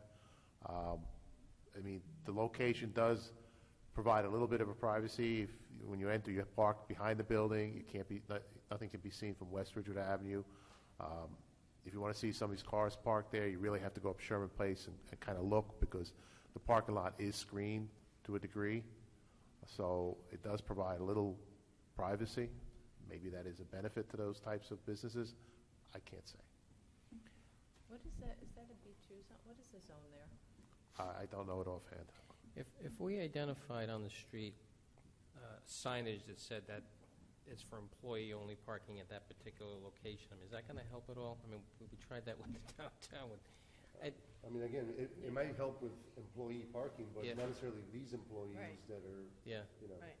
if indeed those are the vehicles that are there all day, we can put employee parking. Maybe the businesses down the street will benefit from it, but not necessarily, No, I'm saying specifically for that particular location. like It would- location specific. Yeah. No. Enforcement, I know, is always an issue with these things as well. Okay. We All don't right. get- All right. Look, the problem is you have a business there, and the parking doesn't exist to accommodate all business. the activities. It doesn't. That's what happened with the strip mall where the pizza place is. Right, right. Prominent. It's good pizza, but it's a crazy parking lot. So I guess the question is how, even though we're trying to resolve a situation that helps the neighbors, rightfully so, I think that there has to, I don't know if there's a mechanism in place to better organize even their space, even if they got a couple of extra spaces out of it, that would be helpful. But I think our concern has to be, how do we stop this activity from spilling onto the street? Sergeant Chuck, how is the enforcement of the 2-hour limits on East Ridgewood Avenue by Jersey Mike's? Does that work well? Do we get any complaints? Are there cars there sitting there all day? No, there's actually a really good turnover of that 2 hours. As the school year gets deeper, and that starts to fall off after lunch, but that's really at the back end towards Irving. But in that general area, towards East Ridgewood Ave, it's a pretty good turnover. Actually, Washington Place is also a good turnover near the offices. So, that, again, without creating a mess by now potentially a mess by putting maybe employee parking in specific spots, because we do want also those spots to turn over, where we can, where they can. That would help, I think, the patients going into the building. That wouldn't do anything for the employees if we just do without do away with the parking meters, right? Yeah, I mean, again, we did call it a reverse engineering, and it certainly would absolutely need cooperation from the tenants. But we feel that would probably create, with the tools that we have available, I think it would help create a solution for the neighborhood. I mean, obviously, some of the tools are not available to us to recommend. Closing off the exit driveway, it's just not something that we can address at this level. So, we're trying to work with the tools that we have. And, we've been working on this a long time and really been trying to help the neighborhood as best we can. And we just, like you said, we just keep coming into these spins, and really I think a lot of it's going to come with cooperation of the tenants. And I know that we talked about at some point in time placing tick marks on the street so that we avoid the issue of having driveways being blocked. That has worked well, I know, on the other side of Sherman, on the other side of Washington. Those always work. I think those are pretty effective. Yeah. Are they on the shorter side of Sherman now? No, I don't think they are. Is that part of your driveway yet? No, on your side. So we wanted to use thermite, so we can have a thermoplastic. Yeah, thermoplastic. So we'll have a long-term use. Maybe as another suggestion, maybe we could go to the doctor and ask, and maybe negotiate something where the driveway is blocked for certain times of the day, kind of like Clinton, right? Clinton is blocked certain times of the day, just to try out like a test period to see if, say, for instance, the cars are coming through, traveling through. I think a lot of times they're going over to the schools, right? Maybe shake your head.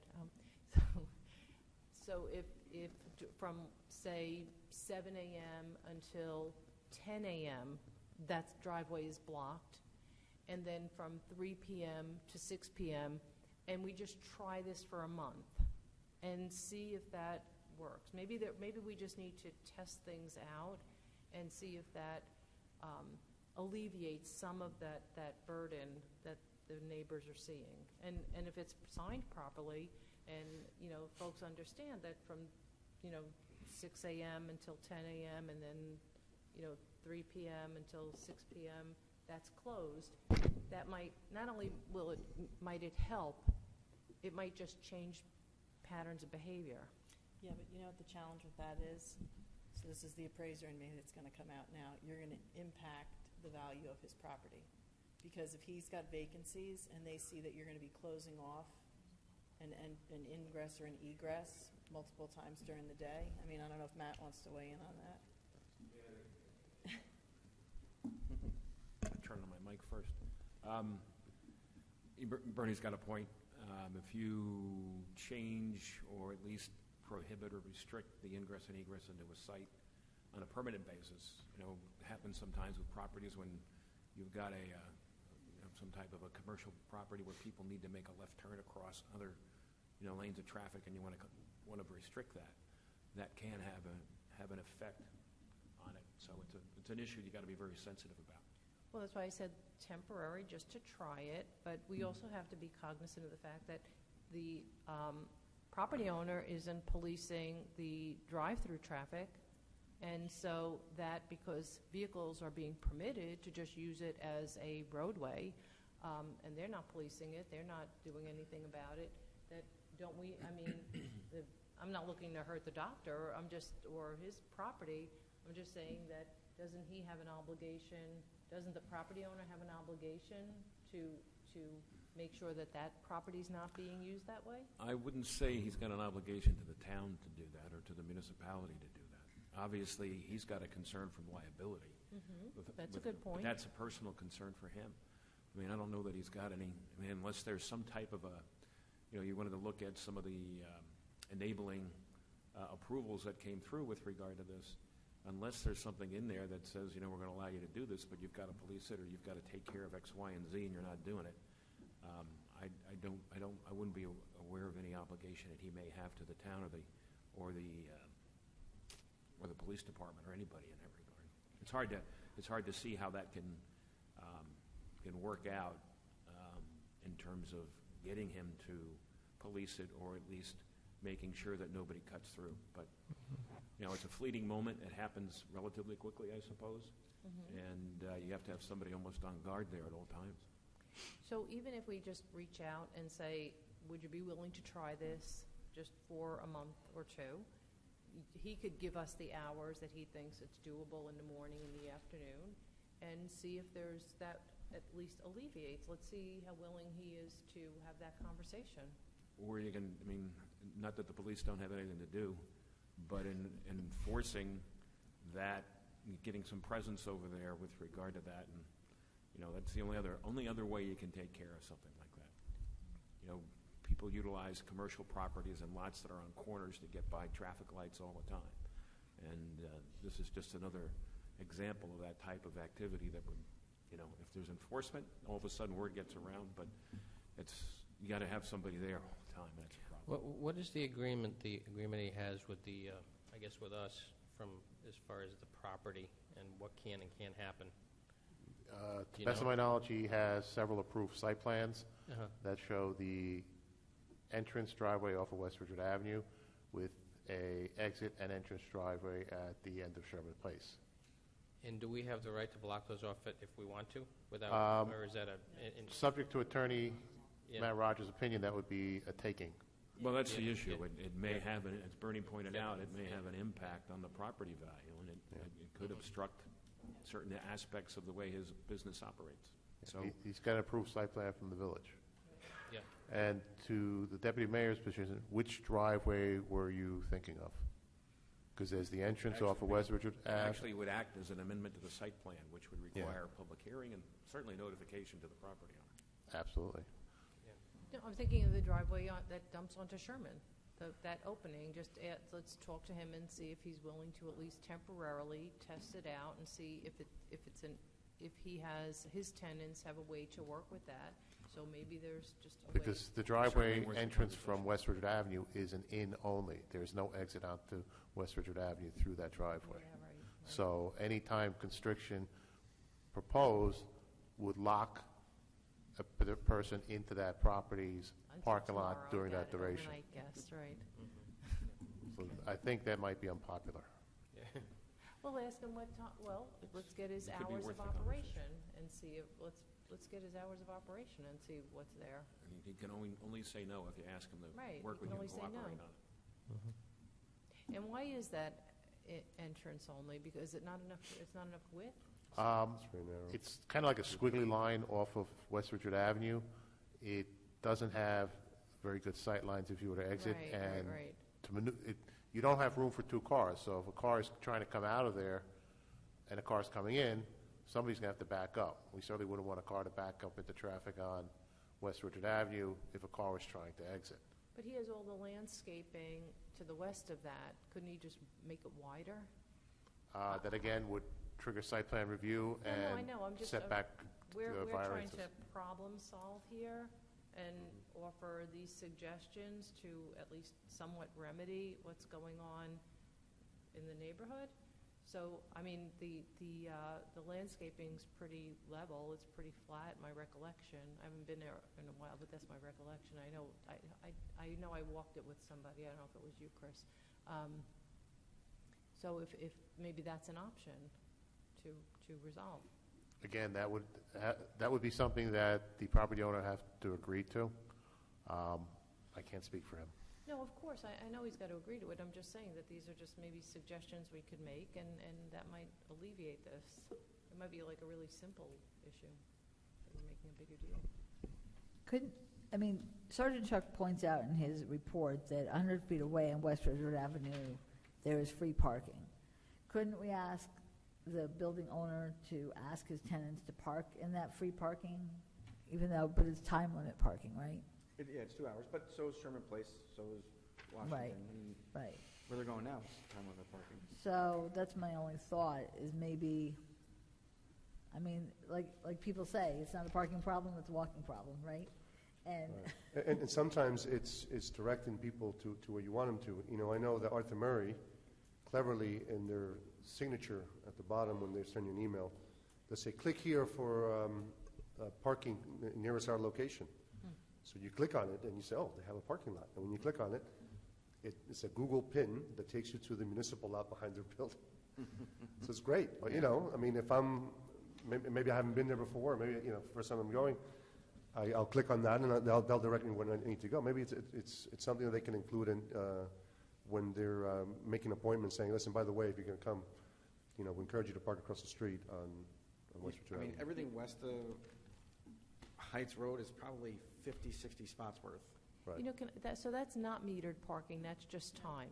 Time, yes. So what if we tried this? What if we said, on that timed parking, we would issue employee tags? Why are you saying no? It's an idea. I know, but if we start issuing employee tags for free parking, then there's going to be others that are going to want the same. Well, and then you're going to have residents who are going to want parking permits. No, it's already free parking. Here, what I'm saying is, it's already free parking. I know. It's time-restricted I know. parking. So instead of saying, if you have a tag, and maybe it's a tag you can purchase, that you can park there for 6, 8, longer, because those parking spaces are empty. Waive the time requirement. They can buy those, Heather. I mean, if you need to monetize it, you can, but, I mean, you don't have to. But if you just say, instead of being 2-hour restricted parking, if you have this sticker, you get that sticker on your car. We don't issue a summons for. We relieve that, we waive the time restriction. And then other CBD employees are paying for a sticker, and then they're paying the time at the meter But also. the free parking is up the street anyway. It's Why don't we already direct free. the patients to that free parking? That's what Mayor Harshay was saying. That makes No, more if sense. we go to the doctor and say, look, we're going to give you these stickers, even if he pays $100 for the stickers, and for that $100, we give 7 spaces, 7 stickers that waive the parking. Okay, what if Puzo's wants it, Wine Cellar, the people around the corner, Oliver Twist, want those stickers as well? Well, then we'll revisit, maybe we'll make 20 available, and it's a limited availability, and that's that. Whoever first come, first served. That's what we do with the other parking lots. That's how we operate. Right. We only have certain X number I in would- our inventory, but it's an option. My only concern is to limit it to that building. Concerns me. No, I didn't say limited to that Okay. building. I Okay. just said, let's try this as an option, and we can go to him and say, we'll try this, and we will, for this sticker, if you want to add a price tag to it, we'll waive the parking if these vehicles have this sticker. And if it's successful, then we can expand it and make extra spaces available, but at least that resolves this immediate issue, and we could at least try it out. Why can't we just test it?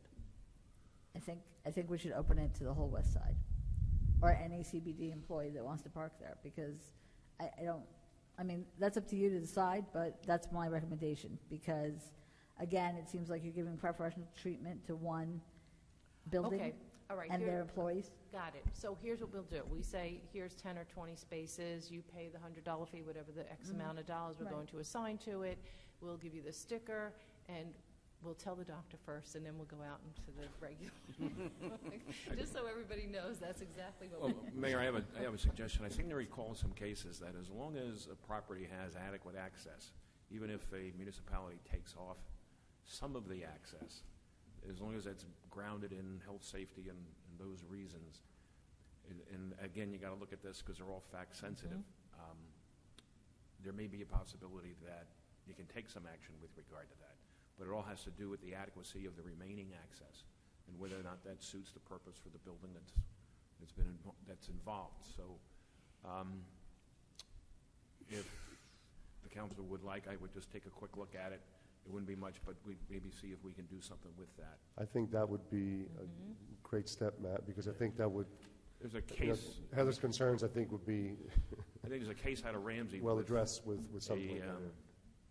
A boat. There's a powerboat sales office right on Route 17, and the town took off the back access that went into a residential area, and they still had the access off of 17, and I think that's a reported opinion. I just got to take a quick look at it and see it. But if I recall right, there may be that opportunity. But still, I still think that we could look at the other, the Other oh yeah, you're gonna, I this think we is not have to a look at fail-safe that because. situation. So I mean, Heather, we can make it if you have 20. How many spaces we have over there, Jay? So they're not numbered, they're not Roughly. designated? Roughly? 50? So if we took On both 25 sides of of the them road? and we said we're going to take these 25 spaces and we're going to assign this sticker, and first come, first serve, limited, but we'll waive the time on it, and this will give them an opportunity to park elsewhere for free, and it's 100 feet away, and they're empty anyway. So why don't we move the vehicles to the busier West Ridgewood Avenue rather than put them on that tiny little road where somebody's driving 40 miles an hour, which is kind of crazy too. What do we require as proof of employment with the village? I think it's one pay stub. It's usually a pay stub. Pay stub? Or a letter from the manager or the building owner stating that this person works for them. And taking 25 spaces and doing that and saying to, the wine store or the pizzeria or anybody that we're going to make this available, it's not a bad thing. No, I think it's a good thing as long as you open it to everyone. Yeah, no, I know. I was only, I know. You were just saying no before I. Yeah, and so that, my concern is to limit it to one building. Right. I also, my feeling is there should be a fee. And that's only because we charge our other CBD employees a fee. And I don't want to see, again, I don't want to give preferential treatment to some CBD employees and not others. Mm-hmm. Well, look, the parking there is free. What we would charge for is a processing for the sticker, not to say that we're charging for the time because it's already free. But we can't look at it like it's something that But we maybe need to they get the monetize. CBD sticker also, or maybe it's a different color sticker or Right, but I'm something. saying, like, we don't have to charge, like, for, like, the way we charge a CBD that aren't in the cottage lot or something, in that or Walnut, because what we're really trying to do here is not monetize the parking. We're trying to fill the empty parking that's already free and alleviate an issue on Sherman. So we don't have to make, the real money on it. We just want to maybe attach a processing fee, and that kind of legitimizes that this is a real sticker from the village, and that's what makes it available for parking for that waived time. Okay. So, is everyone else in agreement with this? Yeah, again, my only concern with that is, are we addressing then the employees that are in that building? Is that really going to solve the problem? I think it's a nice solution if we can ensure that those employees are the ones that end up there. Right, if they're willing to do it. How do we, I think Matt's point that he's looking into, I think would help us do that. I think the name of the case is Lima and Sons versus Borough Ramsey. Oh, it's Lima Boat, yeah. Lima I think Boat. it was Lima I'm pretty Boats. sure that's it. So I think that one's. So I think that might help, because the issue, it's a good solution if we know that those employees are the ones who are going to end up there. If it's not them. Yeah, but you know what the other challenge is? The other challenge is you're assuming you're going to have a conversation with the landlord. If he has leases with his tenants that say you have all this free parking, right? Because there's usually a provision in your lease for how many parking spaces. So if they're paying their lease to have X amount of spaces for their employees, it'll be moot, because they're going to say, well, per our lease, we get the spaces. I think what we have to do is just talk to the doctor first, and the way we can monitor this is, because I get what you're saying, I think, bless you, the way we can monitor it is maybe each individual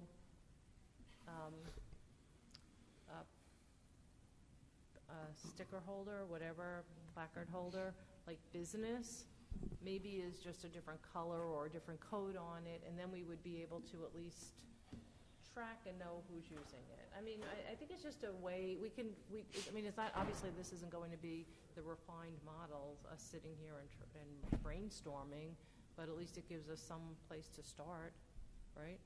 No? Yeah, I mean, there's certainly a lot of questions with that new idea. What happens when they address the employees want to park on Permander Walk and want the extended parking permit? What happens when Style and Place residents want to extend the parking permit? So the difference is, obviously we have to take, the difference is that those spaces on West Ridgewood Avenue are already timed spaces. They're already empty, right? No, I'm not talking about physically marked metered spots. West of Heights is all open parking. Right. There's no marked spaces. There's no So marked spaces. It's just open. that also begets the question, if we go that route, do we mark the spaces? Do we what? Do we mark the spaces? And that's also a residential area. And those property owners may not be very much in favor of having marked spaces in front of their homes. Or cars parked in front of their house for 11 hours. But all we're doing, maybe we don't have to mark them. We're just going, well, why don't we just kind of start with this as a kind of a base beginning point and see if we can. How about if we bring something back in January too? Based on what you're saying, and try to make it so that it's fair and equal for everyone. But I agree with Sergeant Chuck. What's going to happen when Valley Hospital employees want to park on Styland, or the pizza place people want to park on Fomander Walk? It's the same. That's free parking. Or right? or residents want to park on Overbrook. So, how do you say no once you've opened up this box? That's my concern. I'm always concerned about setting a precedent, because once you set it, it goes crazy. Yes. Well, this would be a trial period anyway. We're just trying to experiment with ideas to resolve an issue, to problem solve. So, just a suggestion. People are going to park. They have the right to park. Sure. So people are already actually on Styland. They're already parking on Styland. The Styland people say all the time that those folks are parking over there. And they wanted, I think, I don't think Styland has timed time limit, because I think people park out there all the time from the hospital. So Styland has both time limit and no parking? What is it? Styland has both time limited parking and no parking. No parking. And the time limit is on the west side of the street, right? Yeah, okay. So people are already parking there, and, unless somebody calls to complain, the cars are there. And we're over there. I know. We do get the complaints. I know. But they're already parking there, so Yeah. it's the same thing. But see, they're already doing that. But we aren't giving them stickers to park there for 11 hours or 12 hours. Or 8 hours. Or 8 6 hours. Right. We're not doing that. Okay. And will they then, I'm not saying Valley in particular, but there may be other places near the CBD that may ask for that. So we can come back with something in January, see if you agree with it. We'll try to set some kind of price, and then you can discuss it, and then we can change it, we can go ahead with it, we can not, whatever you decide. Sure. Okay. Any other questions? Was there anything else you wanted to tell them before you leave? No, I think it's enough. Okay. You're We good? spent enough time on this. Okay. Thanks. Thank you. Thank you. All right. So the next item is amending the fee ordinance for two-wheeled motorized vehicles at the train station and park and ride lots. So two-wheeled motor vehicles include motorcycles and scooters. The train station, this ordinance hasn't been changed since 2011. We've noticed that actually motorcycles are parking on the sidewalk at the park and ride, which is actually a violation of our village code. We have not had a rate increase since 2011. It's currently $325 per year. The recommendation is to make it $750 per year. But I want to also say at the train station, there are dedicated locations for two-wheeled vehicles. We also want to create a similar arrangement at the park and ride, so that there are specific spaces for two-wheeled vehicles. So that's the first ordinance, is making that location in the park and ride for the two-wheeled vehicles. The second part is the fee. The only thing I would say about the $750 is that permit holders for cars in the park and ride are paying $1,000 in 2020. And so maybe you get about 2/3 of the year to use a motorcycle or scooter. So maybe 2/3 of the cost would be about $675 for the permit. Or we could phase it in over time, maybe do $500 this year and $675 next year. I mean, it's up to you. How many motorcycles use the spaces? Currently, we're seeing at least one parked on a regular basis at Park and Ride. That individual has like an off-trail type bike that has a license plate, but it's very easy to mount on the sidewalk and park where the bicycles are. One of the ordinances Heather mentioned would capture the revenue from that individual parking, because right now they're getting a free parking spot. At the train station, there's anywhere from 2, 3, 4 motorcycles in the 5 slots that are That were marked created, right. in the very northwest corner. And the other thing is the number of motorcycles seems to vary. For a while, I see certain bikes there, then I don't see them, I see different ones. So I don't know if people are switching out in motorcycles or not, but the spaces are being utilized. So, way back in 2011, when my husband was driving his scooter to the train station, this first came up.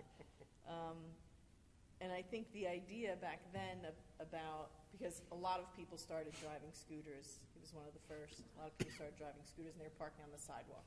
So the idea was to get them into a parking spot so that they would be there and charge them.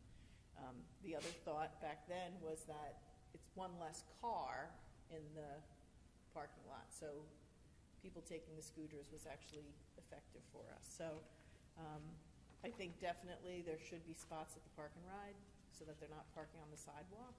But I think you'll probably only have a handful of people that will be charging this amount to anyhow, because not many people do it, because you're only there when it's not inclement weather, unless you're on,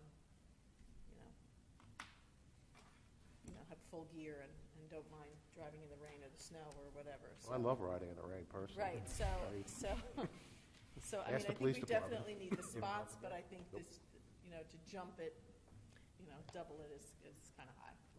What's the size of a two-wheel vehicle versus a normal size? Is it half the size? Well, what we did at the train station, we took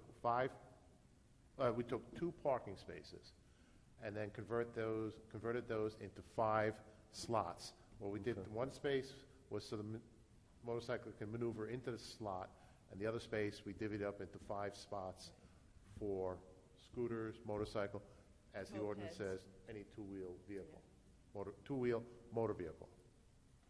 And that was deliberate because the slots we made are not large enough for somebody to decide to say, oh, I'm going to park my trike in there. It won't fit. It's also dependent on the bikes itself. Chris's bike is way bigger than a scooter, so that kind of It's like the size of a car, that thing. I've seen it. Or a boat. Gee, thanks. Because I think to Heather's point about not only the limited time that you can use these vehicles normally throughout the year. I know you ride it all year round, it seems. Yeah. But also the size. I mean, I don't think that the 750 is commensurate with the size and the use that you would have for that type of spot. Well, I think that's why Heather made the suggestion. It's up to you folks in the council what you feel is a fair tariff for the utilization of those spaces and the proposed spaces for the park and ride. I mean, So it's been almost 9 years since it's been increased, and this is our downfall always, is that we don't increase it after like 3 or 4 years and slowly do it. But what's the reason we're increasing it? I mean, we last looked at it 9 years ago, as Heather said. No, I know, but I guess the whole idea was that it was good, and we put a monetary value to it. So now we're just increasing it I think we've increased the parking permit fees over the years, and I think that, it would be worthwhile to increase this one as well, whether it's $500, $450, whatever you decide. But I think it should go up somewhat, because it's been 9 years almost. Yeah, I think we're talking about It's a fifth two-thirds to of- three-quarters. Right, right. That's what I'm Of the looking at. usage is about $500, and it's not $750. Right, so if you want to make it 500, 450, you tell me, and we can do it. Or if you don't want to increase it at all, we'll do that too. But I think, as I said, we've gone too long, I think, without increasing it, and so to increase it somewhat, again, yes, it's a good thing. They're not parking on the sidewalks, but I also think that others who drive cars, and obviously they get full use of their cars 12 months a year, but they have endured continual increases throughout the years. So a fifth of 2 spots is $520 a year. If we charge $1,300 for. Okay. How many of these things did we sell? I'm sorry, did I miss that? The scooters, it's like 1 or 2, right, usually? So we only sold 1 or 2. But motorcycles park there, right? Yeah, two-wheel vehicles. No, but so how many of the 325? 1 or 2. 1 or 2. Of the scooters, but I don't know that the motorcycles are purchasing them. Then they should be. They should be. Get a They visit should from be. these folks. Right. Well, they To may my be left. just going in a spot, motorcycles. Right. True, well, that's true too, No, I mean, they're normally parking in that area. in that In the area. scooter spots? Yeah, and since this has been brought up, we've kind of been waiting for this discussion Yeah. to see how we're going to address it. We didn't want to be writing tickets and then 3 weeks later, it's like, hey, we changed our mind. Now we want to do this. So we decided to hold off, educate them on the new process, and move forward. Yeah, that's what we definitely should do, Yeah. because I don't think they were aware they were supposed to be getting stickers. So in other words, we're only selling 1 or 2, but we have 7-ish. But that's the scooters, yeah, so it's more like 7 or 8. We have 5 spaces at the train station, and we would probably make a comparable amount at Park and Ride, if the council so desired. I mean, another thought process, if you don't want to do yearly passes, is forget trying to get them to buy a pass and have them pay as they go through the kiosk or the Park Mobile app.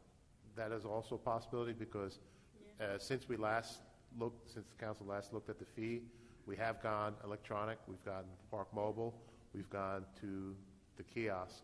I think Sergeant Chuck has an excellent idea that if the council established a daily rate, we could also just program the kiosks for that and Park Mobile. Yeah, that makes sense. And then you just have a designated area, park here, and you pay by the Park Mobile or the kiosk. Yeah. And then they'd pay the regular rate? So that would be the easiest. Yeah. It would start to get a little difficult for the I kiosk. think so. With the system we've been purchasing, it'd be hard for the kiosks. Right. Park Mobile, we could obviously add more zones, but I think the kiosk would get confused. Mhm. So if we did the normal rate, Right. it would be easy. Right. So do we Makes do sense. want to keep it as like an option? They can do that or this? We allow cars to do that, So why wouldn't we just have it as the option to do So one or the other? hang tags are going to be difficult on a motorcycle, because one, they don't want to put the sticker. You think they'd blow away? It'd probably blow away. So that might make it a little difficult, and, Yeah, they're not going to put a sticker on their bike. yeah. Oh, you don't think they want to put a sticker? No, they definitely won't put a sticker on the bike. No. All right, so why don't we just leave it as an option and go to 375, and then, that's my opinion. Just charge a regular rate. And then they have the option to do that, or pay the regular rate with the kiosk. Does that make sense to anybody? Yep. Is everybody good with that? I can't see going to 600. I don't think you should raise. 750. I don't think you should raise the rates at all. Bernie, you say there's three spot, 1350 divided by 3. Yeah. Well, no, I did 20, because it's 2 spots that are made into 5 scooter spots. So that's, if you have the premium rate at 1,300 times 2, 26 divided by 5 is 520. And then you use it 8 months out of the year. I don't know. Chris said he So- uses his 12 months a year.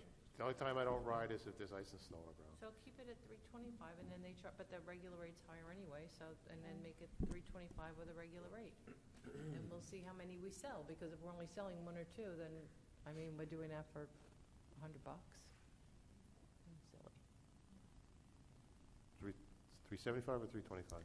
I thought you said 375. 375. 375. Okay, fine. Yeah. I'm good with that. Yeah. I mean, I'm So fine. everyone's okay with that? Yep. 375? Or they pay the regular rate at the kiosk, or I don't think we should raise there are it. no meters there, right? All right, so 375. Or the regular car rate. at the Right, kiosk. right.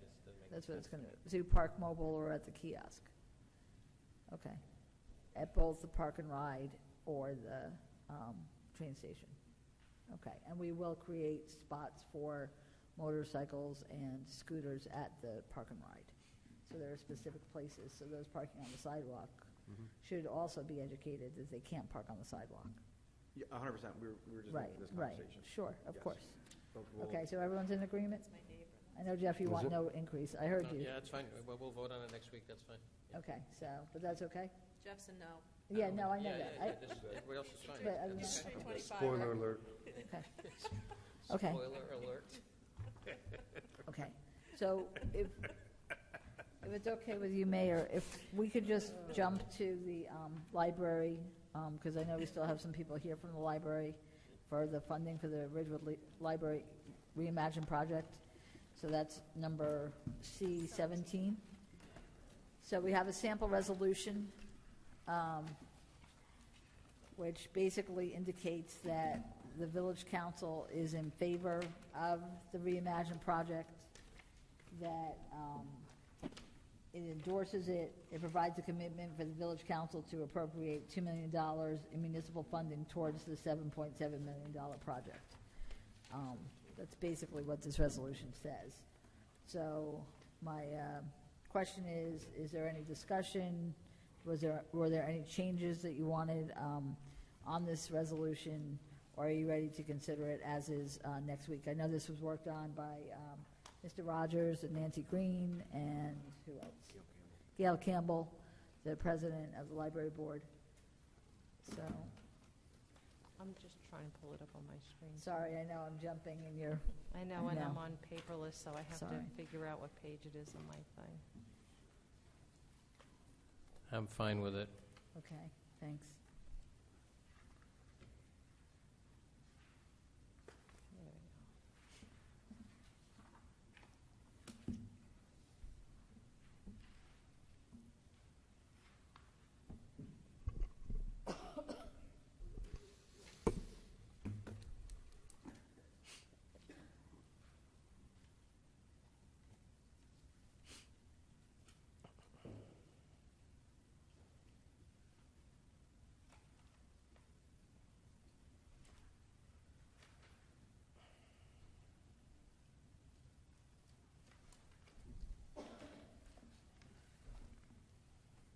It's good.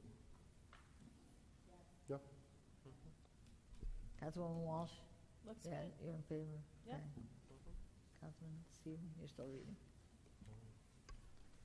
Yeah, I wouldn't put it on the consent agenda, though. I'll take it off, that's fine.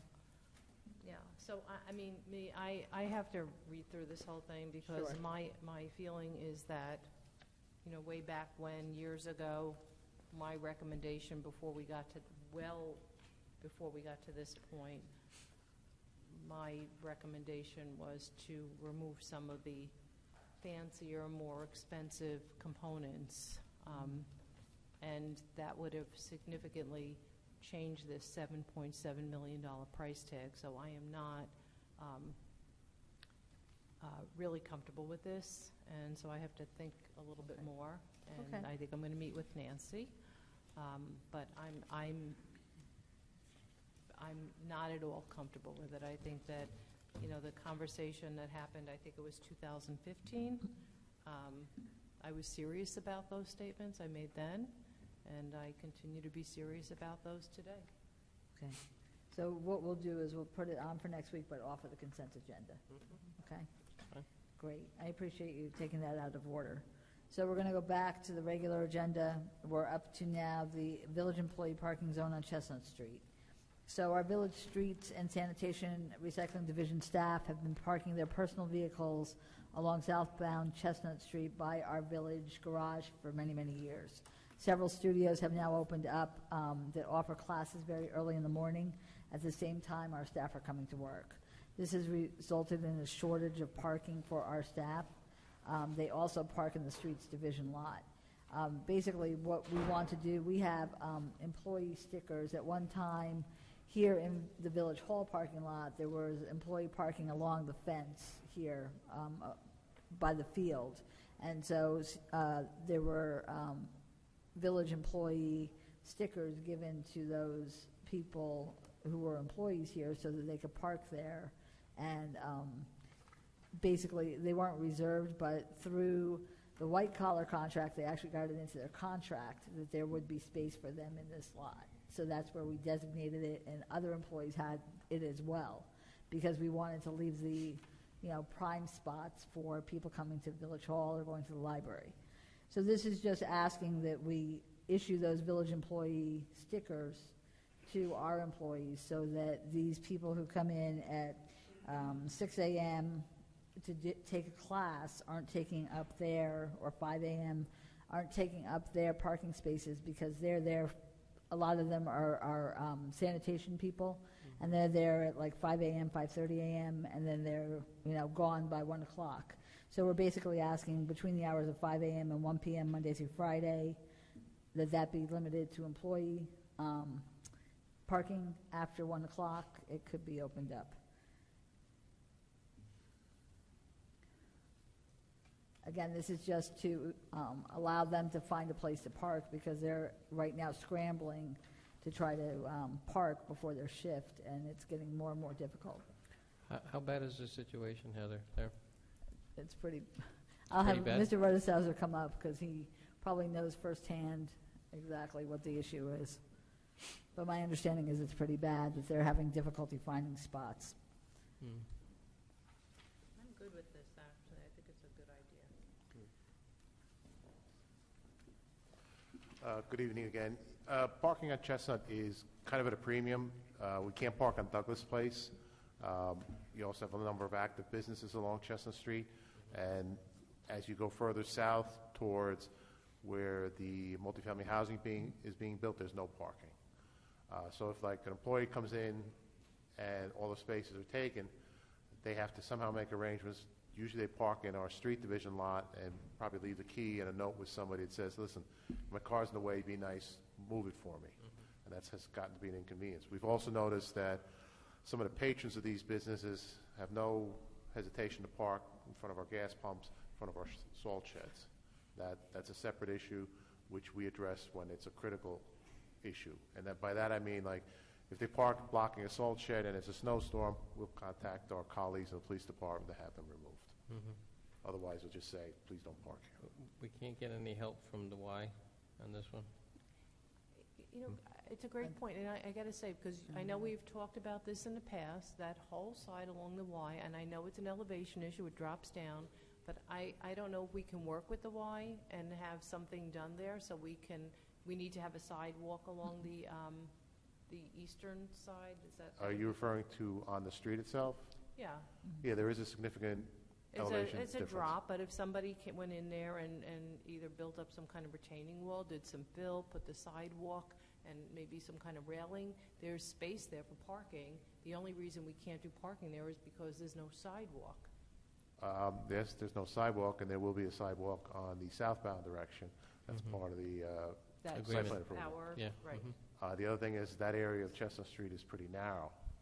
We'd have to see if there's enough room. And for cars going north, they have to come up over a slight incline. There's a slight crest just to the south of the Y that limits visibility. So somebody coming over the incline, particularly in the morning, they may not be ready to see cars parked on the northbound direction right in their traveled area.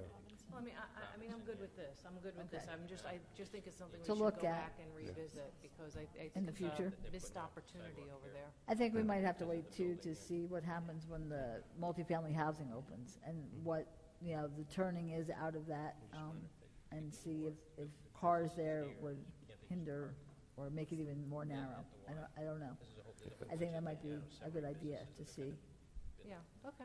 The other thing is a structural retaining wall capable of holding back a roadway with parking, and a roadway that's going to be used by trucks is going to be an expensive proposition. I think the PSCNG right away there, too. What's that? I think PSCNG has their They have a substation They have across a the street also, substation, yes. yeah, right. It's something What we also see in the area we would like to designate this zone, we oftentimes see cars that are left there from the towing companies and the auto body shops, which again, they shouldn't be doing. Right. So this might be, if this is adopted by the council, this is another tool in our toolbox to convince them, leave the parking open for our staff, and after our staff leaves, for the patrons of the businesses. Yeah, because after 1 o'clock, it'll be open to anyone, Yeah, that's so fine. it's a limited time. Yep. Chris, Yes. refresh my memory. Along our property on the west side of Chestnut, do we have any demarcation? Do we have like a white line, kind of just saying this is our property line? No, Do you think because that might be helpful so that, we generally, the employees will park generally as close to the building as possible, for the reason that they want to leave as much travel room, because all the sanitation vehicles and all our street division vehicles are going up and down that section of road. So it's kind of self-preservation for your vehicle, to put it as close to the building's wall to avoid getting clipped by one of your own vehicles, actually. No, but I'm just saying, just so that we kind of give just a line of sight so that they realize that's our property to put, We can stripe. Yeah, visual cue, good. Yeah, we can stripe a white line in, maybe 3-4 feet offset from the building wall. That could also act as a bit of a sidewalk or walkway area. And as you say, as you suggest, that could be used as the line to line yourself up, your passenger side of your vehicle. Right, yeah, it's kind of might be helpful. Yeah. Okay. I think the Y could be an option. Just bear in mind that I know that they're willing to work with us with displaced commuters at Hudson Street, but it wasn't free. I mean, they were charging for those spaces, so that's something to consider. There's a cost associated with it. Okay, so everyone's okay with this proposal? Yep. Okay. So the next one is back to our parking meter rates. So, as you know, we attempted to introduce an ordinance which would make it $1.25 per hour on-street and off-street everywhere. And there were 2 yes votes, 2 no votes, and Councilman Tatum was absent. So this is up for discussion, and Bob Rooney did provide an analysis. It was late this afternoon, so I'm sorry for the delay in getting it to you. But basically, it shows through this analysis that if it were $1.25, where is it? I'm just trying to find where it is. $1.25. If you look at the one that says summary, parking budget analysis, the top page, if it were $1.25 on street and $1 off street, if you go down to the bottom, it would be approximately a $3,000 deficit. If it were $1.25 on street and then 75 cents off street, we come up with $81,000 deficit. And if it's $1.25 everywhere, we are 111,000, 112,000 almost positive. So, this does not take into account the additional income from the kiosks, because Bob doesn't think we have enough information to prove to the state as to how much additional we can get from the kiosks. I think next year at this time it's going to be easy, but right now, he doesn't feel that way. The other thing I want to just note is that in 2021, if we continue with the same scenario, the $3,000 deficit for the $1.25 on street and the $1 off street becomes a $272,248 deficit, and that's due to debt service, which increases tremendously in 2021. Heather, I have a question. You said that the kiosk information we can't use with the state because we don't have enough information. Right. What's the... He has to. Basically, we can anticipate the revenue that we received from the previous year. And because, we are planning to change over everything to kiosks, we will most likely get more revenue because you're not getting someone's leftover meter time, right? But we can't prove to the state that it's going to be 20% more, 40% more, whatever it's going to be. And we have to be able to definitively try to prove to the state prior to the adoption of our budget how much we're going to earn in order to anticipate that revenue for 2020. Can you, would it be possible to ask Bob as to why we can't use that information? I don't understand why we can't. And there's got to be a reason. Because it's such a small, we only have a few kiosks. So what happened with those kiosks may happen throughout the village, may not happen throughout the village. So the state has to approve whatever revenue we're anticipating. Right. Obviously, if we're just anticipating what we earned the previous year, that's one thing. But this is to try to prove that because we're going to have kiosks throughout the village in the CBD, that we're going to have a 20% increase, a 25% increase, whatever. Is he around to talk with this week? I mean, if we wanted to ask You can give him a call. I know that he had wanted to speak with anyone who had any questions. Okay, that'd be helpful. So when we decided to pilot the rollout of the kiosks, and we did it carefully, we did it slowly, we did it, right. First in the lot that never had parking meters before, that was Chestnut. Right. Then we went on to the other lots where there were meters previously, and then we went to kiosks. We went to Then we did on-street. So went that whole sort of pilot program was never blessed by the state as to how it would be carried out, because it was a study. It's like a normal budgetary thing. So it's like if you could only anticipate as much revenue as you got the previous year. No, I get that, but we made a decision as a council to pilot the kiosks to see if they would do what we thought they would do, and they did. Right. But that was never, I mean, we weren't under the impression that the state didn't sanction that. Again, we didn't anticipate additional revenue from the kiosks because we didn't have enough experience with them at the time of the adoption of the budget this year. So that's why we didn't anticipate additional revenue. But if we want to anticipate additional revenue for our budget, so therefore we have more money, on the expense side, we have to be able to prove it to them. So, So one thing is what we proved to the state, but one thing is that, because again, we piloted this ourselves, right. whether the state accepts it as a valid sort of study or not. Right. But what has the study, and this is what I asked from Bob, instead I get this, what has the study shown, our own study, not to the state, right, of what the increase in the areas where we've placed kiosks has been compared to when there were only meters? What has that increase been? I think it's two different things. So technically, when we're different but related. Different but related. Right. Let me finish.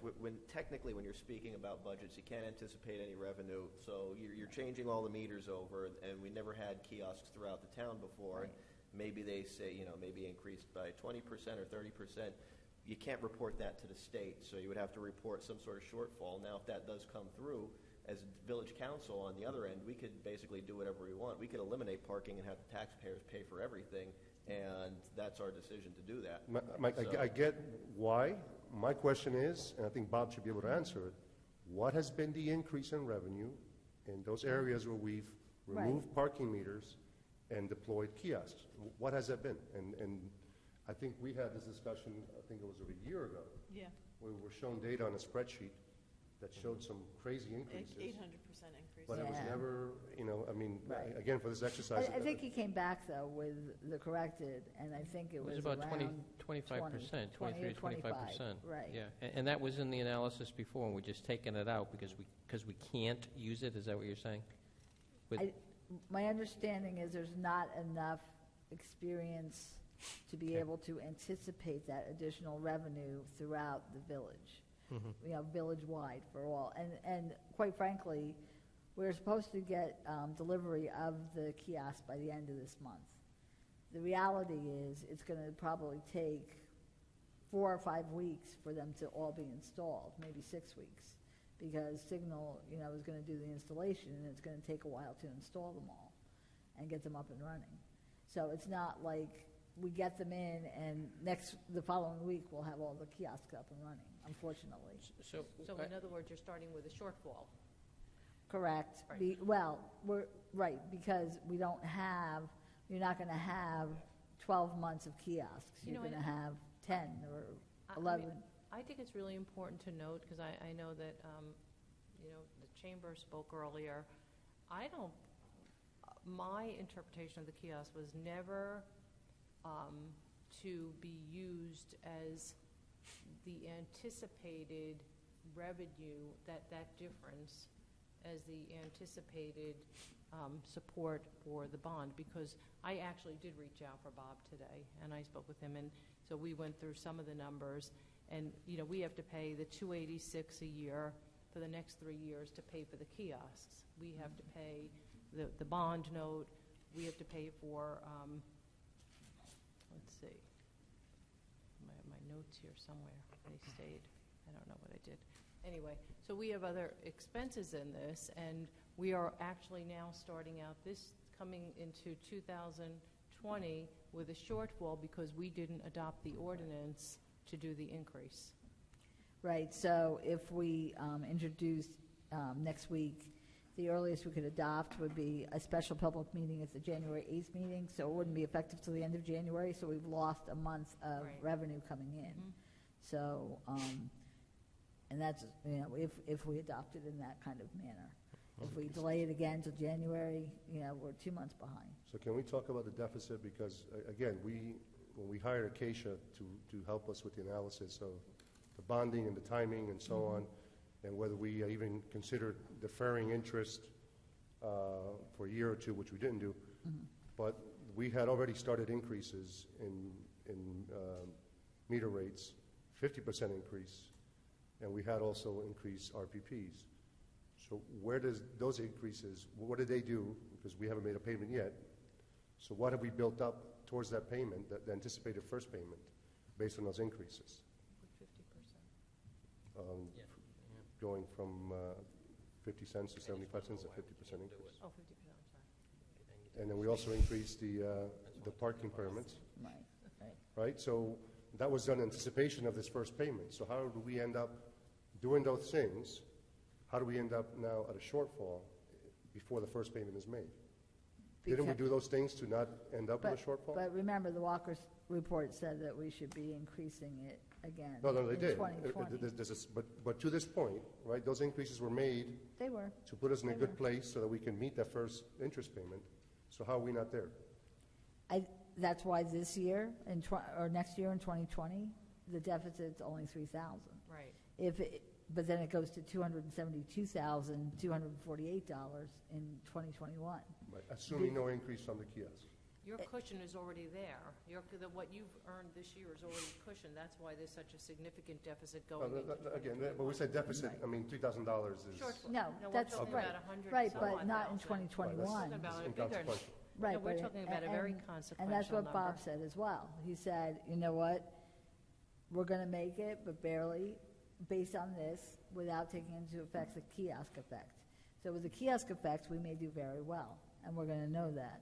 But 2021, that's a lot to make up $272,248. And here's, I think, the important piece of that. In 2021, that difference, if you haven't added the kiosk funds into that, then that's where that kiosk comes into play, any extra revenue. But up until that point, we're going to put ourselves in the red. And there's only one place we can go to get this money, and that's the taxpayers.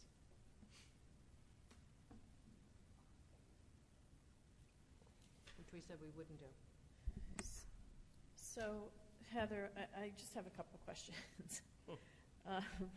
After listening to everybody, so the appropriation needs for 2020, $2,466,225, and that it increases by plus or minus $300,000. Right.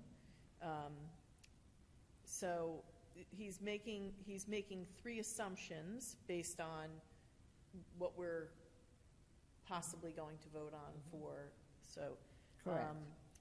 So for his 2021. So in 2020, we've got a negative 81, a negative 3,000, but then it jumps to a positive 111, but then in 2021, so I don't see where that 111 has been put back in, or has it been put back into the Z line? Like, where did that 111 go? Well, each year stands on its own, right?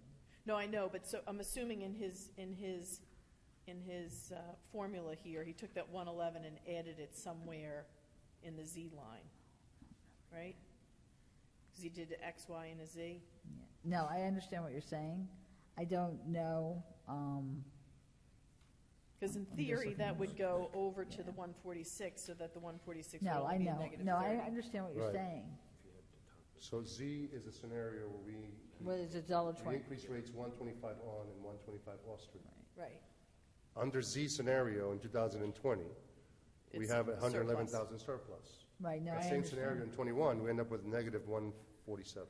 And that's, and my understanding is that's because the debt service increases dramatically in 2021. Right, that's what But the happened. debt service only increases by 300,000. Yeah, it doesn't, it's not a lot. And Debt so ser- if it- no, the well, debt no, service no, increases by debt service, 300. if you go to the last page, debt service goes from 528,363 to 700,000. Yeah, you're jumping 2020, you're at, in 2020, you're at 2466. And then we were in at 2.4, 2.46. And Right, to then 2.78. In 2021, you're at 2.786. It's 300 grand. Right. But look at the revenue below it. There's only in line Z, there's only $200,000 difference. So even if you just took the 111 and put it in there, then it's only a $100,000 difference. So the revenue increase would only be 100 here. Or am I missing something? Right? You following? Is everybody following me? Yeah, I know. You're We're following following- me? Yeah. Yeah. Yeah, maybe it's just the way that the spreadsheet is set up. Yeah, right. What you saying? Yeah. We have a budget, we have a surplus of Yeah. $400,000. Yes. Yeah. So, I mean, I can ask Bob that Yeah. question, Yeah. because I don't have that answer, but if you do go to the last page, you can see that the debt service increases by over, it's about So $175,000. But I think what he did is, because the way he's showing it year for year, he's showing the 111,921 on the plus at the end of 2020. Correct. At the Yeah. end of 2021, you have the negative 146,942. So what you need to do, Bernadette, is, I think, what he's showing you here, because he's separating it out each year, you can take that 111,921 and go and apply it to the 146, and it's just going to show you that you're still 36 down. That's all that is. no, but the 111 Right. should be applied Right, up he here. just not, yes, it is, but he's not Right. showing, the only difference is because he's broken it out from year to year, instead of showing it as a carryover, he's just not showing you that carryover. That 111 has to, you can go back and do it Yeah, but yourself. you need to see the carryover. No, because- but he's just because what Heather's telling us is that he's showing it only year to year to Correct. show you the scenarios. He's not showing you the year What with the the surplus, carryover, right. the actual way it's going to play out. So you can take the 111 and add it in. You can take No, the subtract negative, it. I'm sorry, subtract it out. Yeah. Right, subtract it out. And you can take the 20, I gotta put my glasses on, or actually just. Yeah, make it no, I bigger. see what you're saying, but what I'm saying is that makes this projection much more palatable. Right, but I think that's what And Heather just told you. Yeah. So, but the projection on the $1.25 across the board is more palatable. But the problem is that if you take the Y scenario, what you have is the minus 272,481, and then you have to add into that the negative 2943, because whatever you did on the 111, 5 at correct, 51, yeah. you have to go back and do it on each of those Yeah. columns. Right. So now what you have is that on the Y column, you have the 275. 275 Right. and Like change. 268. Right, okay, and then if you go to the X, that's the biggest horror scene. That is the 357 plus the negative 357 plus the negative 81. So now you're into the negative 430-ish. Yeah, 430. Okay, so that's all he did. He just broke it out year By to year. year. Right. No, Correct. yeah, and I understand that, but I think for for us and for this conversation, the spreadsheet perhaps would have been a little bit better if he carried it up. Right, and then the other probably, thing, but I think yeah. you're just showing you year to year, how And that then pans out. The fact that he says this does not take into account additional income from the kiosks, Right. we could anticipate an offset.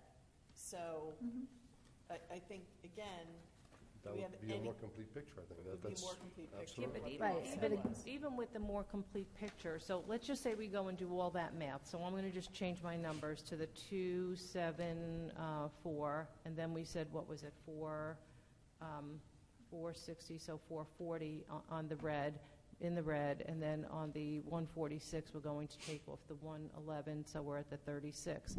So even with the additional from the kiosks on those scenarios, the X, Y, and Z scenarios, we couldn't possibly recapture on that income the $274,000 or the $440,000 that we would be in the red in either of those scenarios by using those kiosks. So the only one that you are maintain in the black is on the Z scenario. I mean, it's just the map. So, Heather, we're anticipating a surplus with the budget of $150,000 for 2020 and 2021. Why can't you use that surplus to offset the deficits that we're projecting? I'm just not getting why we're including a surplus in this. Okay, so the surplus in recent years, what we've done, if there's a surplus in the parking utility, we've brought that into the current fund. So we're able to do that because it's a utility and that's permitted. And so therefore, we've had $150,000 additional revenue, which we have to offset with additional expenses. Why can't we just use that for the deficits instead? We could certainly use that. Because this would become zero. They always become zero. This doesn't show that money out. The other thing, Jeff, if we don't bring it into the current fund, then we have $150,000 we have to cut from the budget. Right. That's the point. Yeah, so I just... You're not, I mean, this isn't showing that surplus. Right. It's not, this isn't addressing the surplus Correct. at all. Pretend the surplus, the only time the surplus plays into the only time the surplus is playing into this is if there was, let's just say at the end of 2020, your surplus is 111, so maybe you would move that into your general fund. But we're not taking that surplus and doing any, we're not flatlining it, we're not zeroing it out, we're not doing anything with it, because at the end of 2021, you don't have a surplus. But the bigger question is on X and Y, you can't possibly make up that amount with the kiosks. It doesn't work.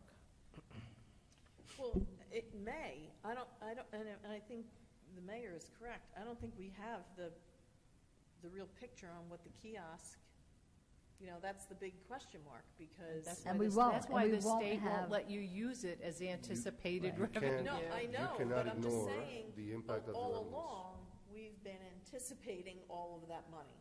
We've had multiple conversations about all that money. Right, we've anticipated it all that here, money is but not- we haven't anticipated it in the budget. So, Right. and we can't do so. So, It's fine, but even here, where is that, I mean, I think a simple data point that should have been provided, and why don't we have it? again, I think that when we did discuss it, it was about 20 or 25% is what we saw. So I think the question is, so what this comes down to is, if we can't budget based on an unknown, then the state doesn't approve our budget. And if the state doesn't approve our budget, then we're stuck. Is that? Well, it's not that they won't approve our budget. It's that we can't anticipate that revenue, so therefore we can't have that additional money anticipated. We can only anticipate what we actually brought in. So that's where we're limited to. So when we put our budget together, Correct. then you would have to, based on the state rules and regulations, anticipate a deficit in the parking utility, and if that deficit ends up getting covered by the addition of the kiosks, then it's all good. Right. But when you submit the budget, you have to knowingly submit a budget that says we are not going to break even with the party. It's going to be in the deficit, and then at the end of the year, you'll be able to show whatever increase you That got it from the wasn't. kiosks. That it wasn't. And it wasn't that much. Right, and again, we can anticipate the revenue we had, and so that's the issue, is that we can't have the expenses unless it equals revenues. Right, but then. I think okay. we're saying the same thing. Let me I think we rephrase. are. Go ahead. Okay, I did say the same thing, right? Okay, I think we said the same thing, just differently. Yeah, like I said before, as a village council, we could do whatever we want with parking rates, and you would just have to justify that with the taxpayers. So it's just technically submitting the budget. You would have to submit the budget knowing, well, not knowing the true value of the increase from the kiosks. You would just have to submit that and say, well, based on the current available numbers, we project to have this much of a deficit, and then whatever's covered by the addition of the kiosks would be covered. And at the end of the year, you could say, well, the deficit wasn't that big, or it was covered, we don't have a deficit. But when you submit the budget, you would just have to submit it knowingly that there's a deficit, because you couldn't anticipate the revenue from the kiosks because we can't prove that yet. As like basically just like a technical thing, I think, when you're submitting your budget to the state. Like I said, as a village council, we could we do whatever we want, but that's how you would have to submit it. I mean, I did some just quick numbers, I guess, based on the actual revenue of $1.8 million. I mean, 20% of that, if you raise the rates to $1 across the board, would get you to about 2.3 somewhat million. And taking 20% of that and factoring that in is about $470,000. So then at the end of the day, factoring in a projected 20% increase from the kiosks gets you to about 2.8 million, which would be close to, it should cover it. But again, there's the unknowns in there of the kiosks. So again, you would have to submit the budget knowing that there, not knowing, but saying there would be a deficit based on prior years. But the bump of the kiosk would be kind of discovered this year. And then next year you would have solid numbers. So then you could go to the state and say, we got $2.6 million from the addition of the 10 months of the kiosks, or we had this shortfall, and then you could anticipate that much more money when you submit your budget. Correct. And again, I think if there's a deficit in the parking utility, it would have to be made up. I know it will have to be made up through the general fund, but we'd probably have to show it in the general fund where we're making it up. So. All right. So if we don't do the full across the board, and our first year in, things don't quite pan out, and now we have a deficit. Let's give a deficit of, what was last year's tax increase at 0.9%? What was the total amount? It's 578. Mm-hmm. So that would have, so if we had to then go back into the general fund to make up the difference, if we had to go into our fund to make up the difference, that would have a devastating impact on, what would be that scenario, Heather? Let's just say we had based on this, a 200, let's just say we wind up with a $100,000 deficit. So then we'd have to determine where to get that from the general fund. Yeah. So, whether that's a greater tax increase, whether that's cutting services, cutting personnel, cutting, whatever you do, cutting spending in whatever way you cut it. But that's what would have to happen. But when you're working on such narrow margins already, that impact is not insignificant. Right, because it has been a low tax increase over the last 2 years. Right. Correct. I still stick with what I think is the responsible thing to do. Just my opinion. Now, again, we're talking about, there's no question we need an increase in the revenues to offset the increased costs. I think that's simple. We know that it either comes from parking meter rates or it comes from the general fund. That's fine. All that we need to solve here is solve for X. If we need a 66% increase in parking meter rates, each 25-cent increase covers 33% of that. So if we assume one 25-cent increase to $1, can we make up the other 33%? based on the kiosk. Now, the beauty of the kiosk is that it's real time. I can tell you today, should be able to tell you today, what my revenues were from a kiosk compared to the same day of the month last month. I can tell you what it was last Wednesday. So the idea is not to put off a whole year worth of data to wait to see where we were, 12 months from now. The idea is to be able to track it. We had talked about at some point in time, well, just go with 125 and do a one-shot increase because it's, I don't know, for whatever reason. But I think that if you talk to the businesses, why don't we try to see how the kiosks work? If 1 month in you see that the trend is not getting us there, then it goes to $1.50. $1.25 instead of just $1.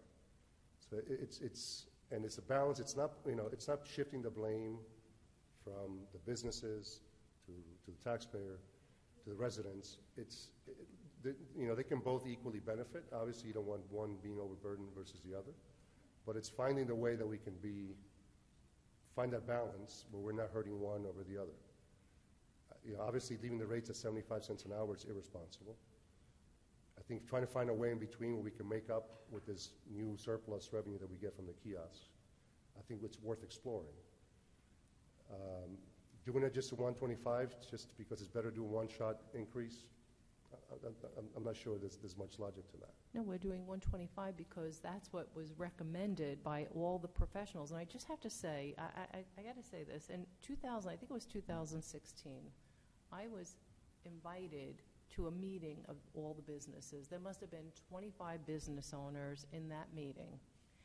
And those business owners said, we need you to support this garage. And I said, look, be careful what you wish for, because these are the rate increases that come with this, because somebody's got to pay for this garage. And they said, we get it, we're good, do it, you have to do it. And everybody knew it. So to come here today, or come here at all, and to say now that suddenly that increase that everybody has known about since 2015, is it 2015? Was it the early 2015 that everybody knew, and everybody wanted this garage. Every business, build it. We're dying. We need the parking. Increase the rate. We'll deal with it because we need that garage.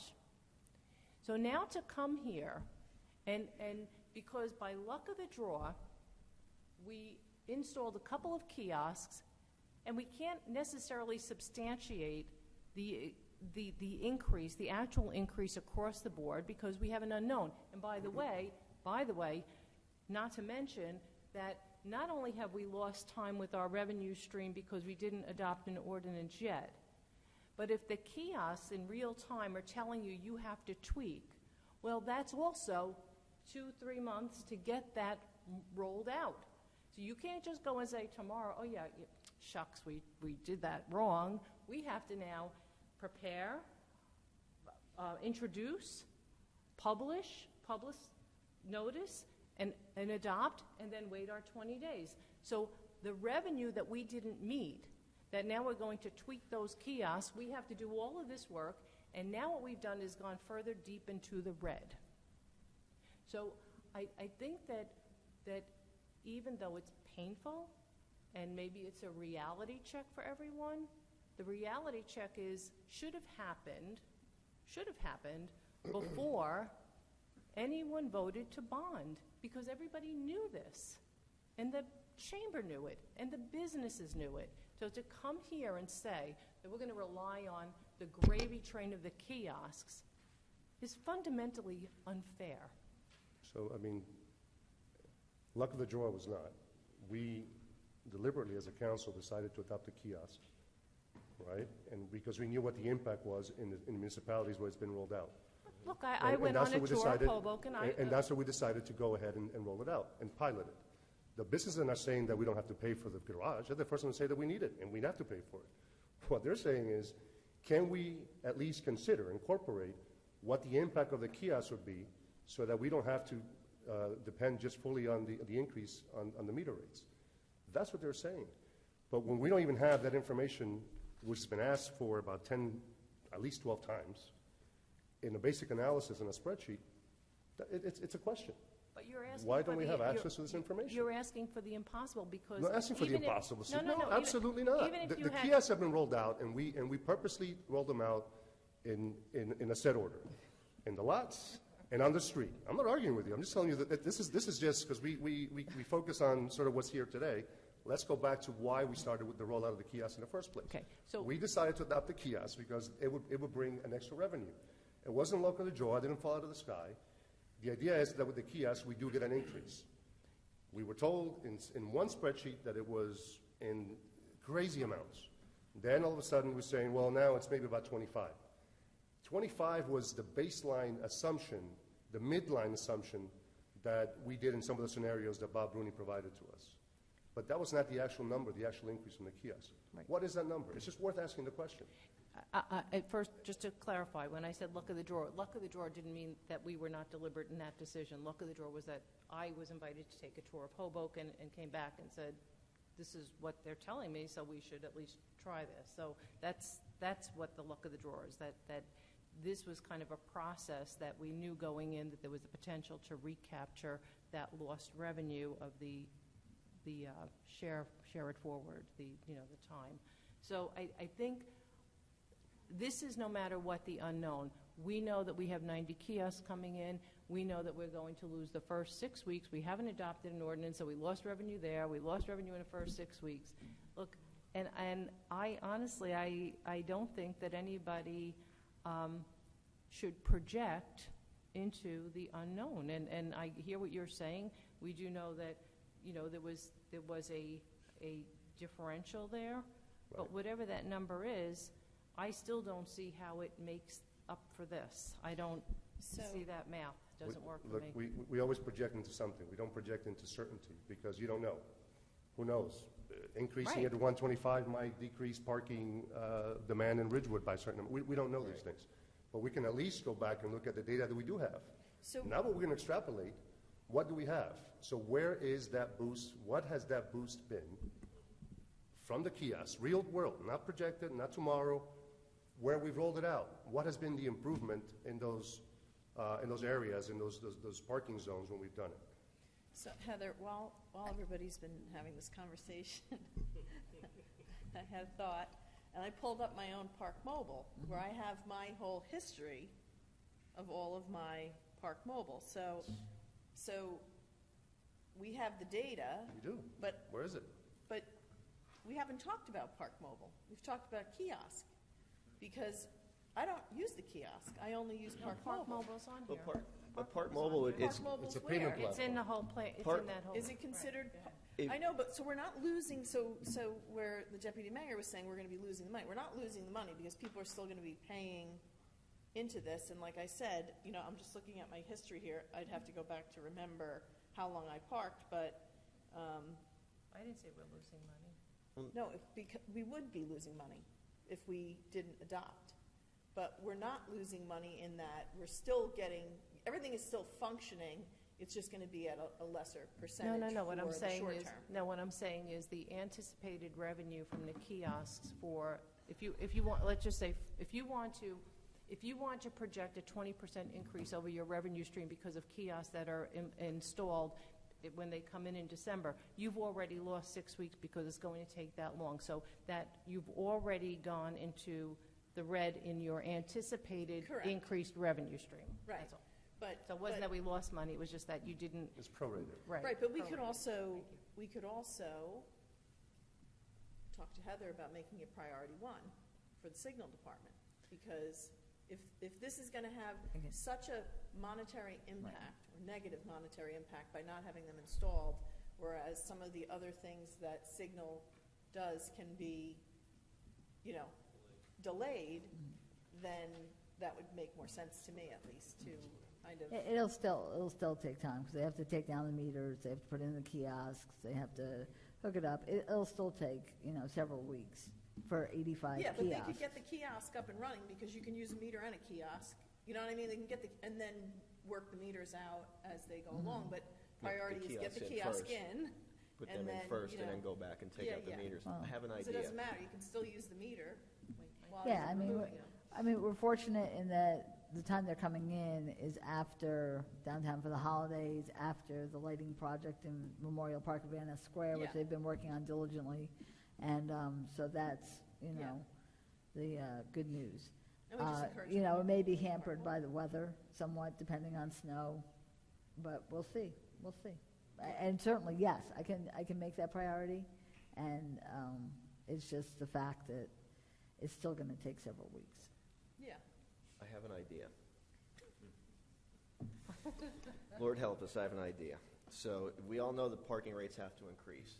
And, we have additional questions, we want some additional numbers and everything else. But in the meantime, we still know that we have to get this moving. So my suggestion is get an ordinance ready for next week to introduce, to raise everything $1 across the board. That way we could at least get it going, because otherwise we let December go away. So now we're going to wait for more information, and then we're going to go into January, and then we're going to get deeper, and it's still going to be 75 cents an hour, and then we're going to go into March, and then it's never going to end. There's going to be more questions.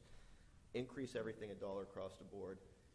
Get everybody's questions answered totally and completely, and then monitor this every single meeting. Have updates once the kiosks are in, and if we see an immediate shortfall, we have to raise everything up to $1.25. Otherwise, we stay at 75 cents. We keep asking these questions, and we keep going deeper in the red. That's not even a scenario. That's not even an X, Y, or Z scenario, right? Right. Yeah. It's not an X, Y, Z. It's not even an X, Y, or Z scenario. So what we can project, I mean, if you just look It's at that, the equivalent of X. if you can go to the equivalent, Yeah, it is the pretty equivalent of X, and so Yeah. we're in the deep red. I can't support that. So I'm just putting that out there. I can't do this. I just feel like I have a responsibility to do this. We made this decision a long time ago. Everybody knew it going in, and I'm good with. I mean, it's a hard decision. I don't like it. I mean, this is something that it's a tough decision, but. And tough decisions require full information. And I think right now we're working with a partial set of facts.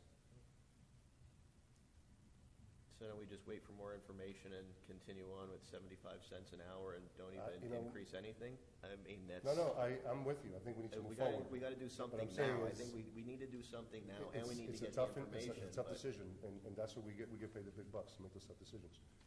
The problem here is we're not working with a full set of facts. I mean, that's the issue. So what is the information? So here's my take on it is the facts that I have are the facts that showed us that we needed to go to 125 to cover this across the board.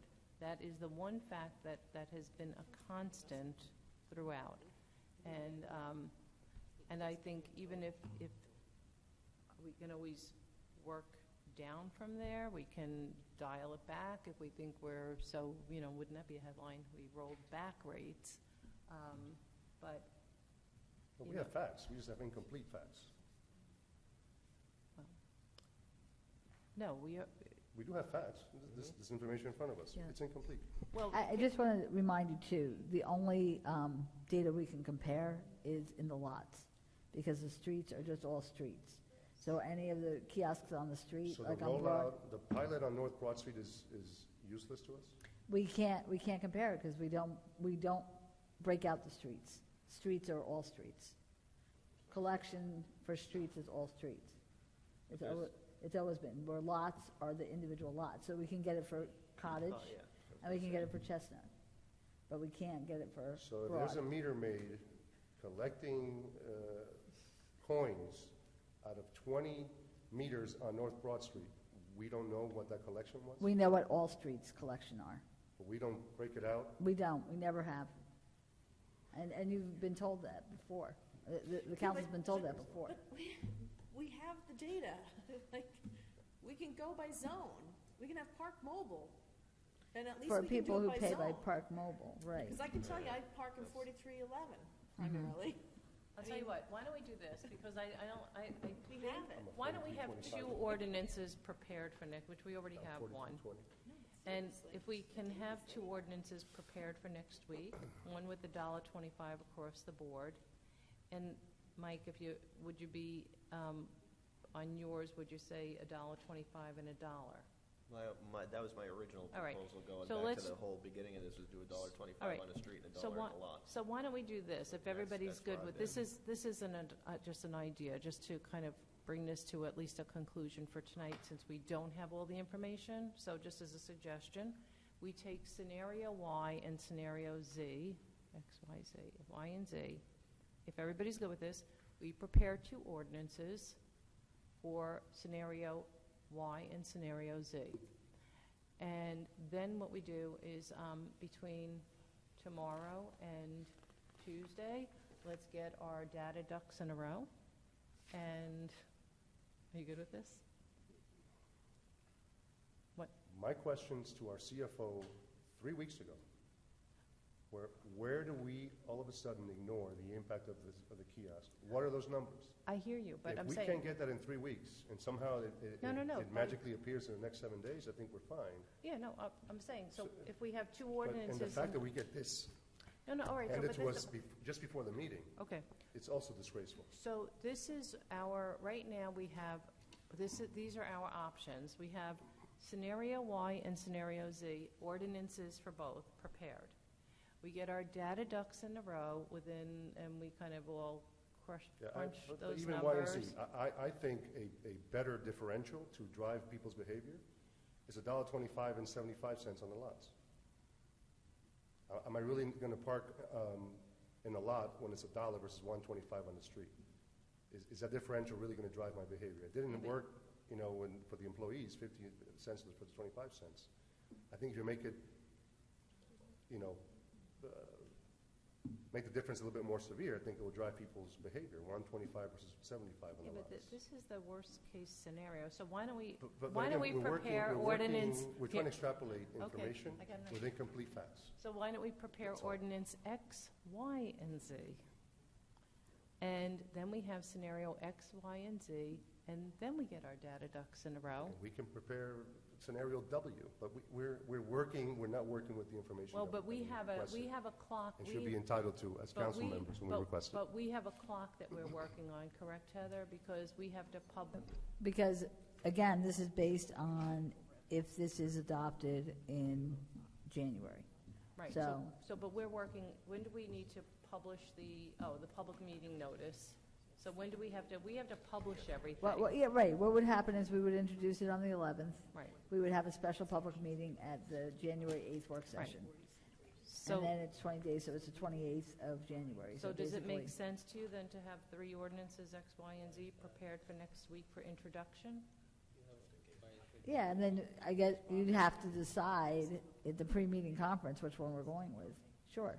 Sure, then at our pre-meeting, we make that, And we have that hopefully discussion. you'll have all that information So that you're you all can requesting. come to the pre-meeting. Okay. And then we have our information, a clear picture, and then we decide. Is that a good idea? I know you have to, I know.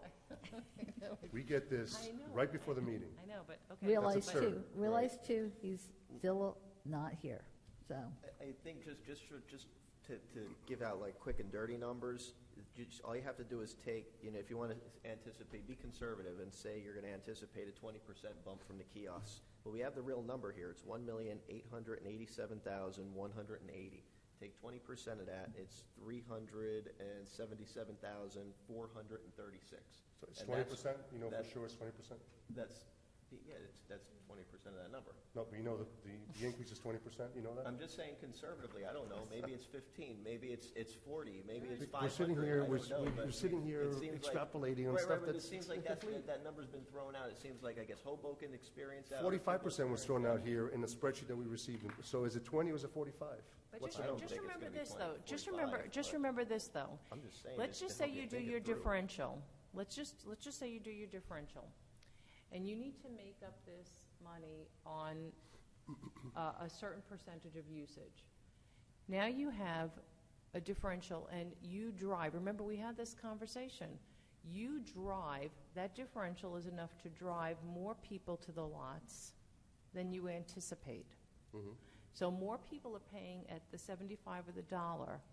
There are so many unknown in this, so many unknowns, that we could sit here and try and come up with precise numbers, but it's really just impossible because there's just too many different configurations and outcomes. It's kind of, so if you were to drive too much of that traffic to the 75 and coupled with a greater fall off at the 125, we're in trouble. And I just don't want to be in trouble. So I have here a screenshot of the spreadsheet that we were provided, where there was a comparison of 2018 versus 19 of where we had deployed kiosks, and there was a comparison with kiosks and without kiosks. And there's 1, 2, 3, 4 separate, I guess, zones. And the increases that are stated here are 842%, 706%, 600%, 2,275%. I think we determined that that was a little bit off. It was wrong. But I asked for the correction. I know you did as well. Give us the corrected numbers. Where are those numbers? We're all over the place. I We believe need he those came numbers. back and he gave different numbers. Okay. I must have not gotten the memo. Okay. I never saw those numbers correctly. Okay, I'll get that again. Okay? Heather, I'll just make, again, just a simple observation. I think for clarity, so maybe that's the word,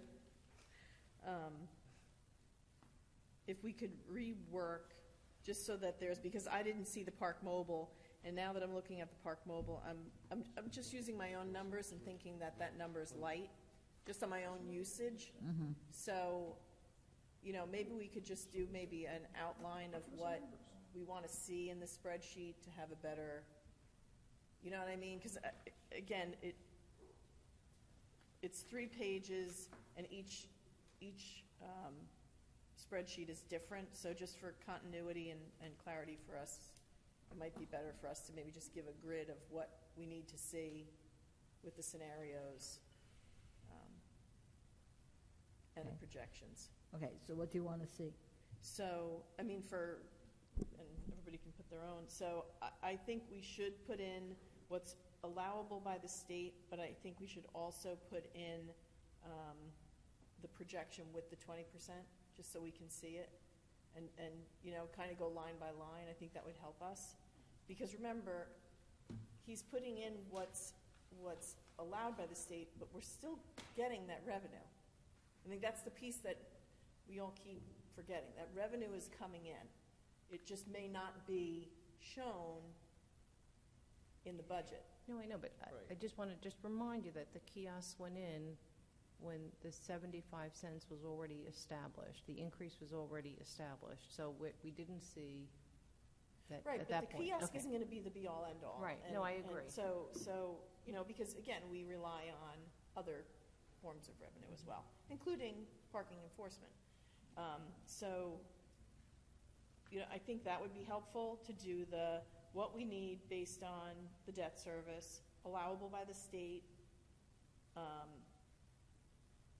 the budget projection based on the numbers that were updated from the grid that Ramon was just showing, the revenue needed, and then plus or minus on the bottom. Is everybody in agreement? Yeah, that'll be good. Yep. Did anybody glaze over? No, I think it makes sense. I think that's a good. All right. So we'll get that for you, hopefully, so you can look at it over the weekend. Okay? That sounds good. All right. So, moving right along. The next one is the amending parking ordinance for Cottage Place and Cottage Place Annex. Now you know I didn't do that in my council report. I just want to let you know that based on Councilwoman Walsh's observation again, and others on the council, that the CBD spots in Cottage Place tend to be empty. what we have decided to do is make both Cottage Place and Cottage Place Annex, which is between where the Gap was and the Gilsenan Realty, is to make them all, everything equal. They will be 9 hours on Saturdays and 11 hours Monday to Friday. This means that people can pay to either kiosk. It's just open parking. CBD employees can park there. Shoppers, diners can park there. Whoever wants to park long-term, that's where they should park, because that gives them the entire time that they can park. And it turns out that some people do park they park in the main cottage lot, they walk out towards Fox's, let's say, and they end up paying the kiosk in the cottage annex lot, and that's a 3-hour limit. And so they're not recording it in the proper kiosks. This way, both kiosks are the same. So I think it'll be a good thing. So everyone's in favor of that? Okay, great. Yeah, but so I guess the question is, though, you have the $1.25 here per hour. I'm sorry, what? Give $1.25. Oh, yeah, well, yeah, true. Yeah, well, we're going to have to, Okay. we're going to have to wait and see. Well, this just gives the hours. This just deals with hours. It just gives hours. It doesn't give, I know, but it says $1.25 per hour. where does it say that? Right here. On this side, under the hourly rate. Wait, looking at the Where, right. I'm sorry? 11B4? You have it on the, Oh, no, sorry, I'm looking at the wrong. It's all one. hours. I was gonna say, It's all hours. There's no Yeah. price here. Okay, okay. So under budget, we're declaring a Packer, 2003 Packer truck surplus. It gave the SW268 as a vehicle number. It reveals that it has 104,000 miles on it, has electrical issue because of the fact that Crane Carrier has gone out of business. It's difficult to find parts as well as the diagram of the electrical map, and so it's difficult for our fleet services to repair it.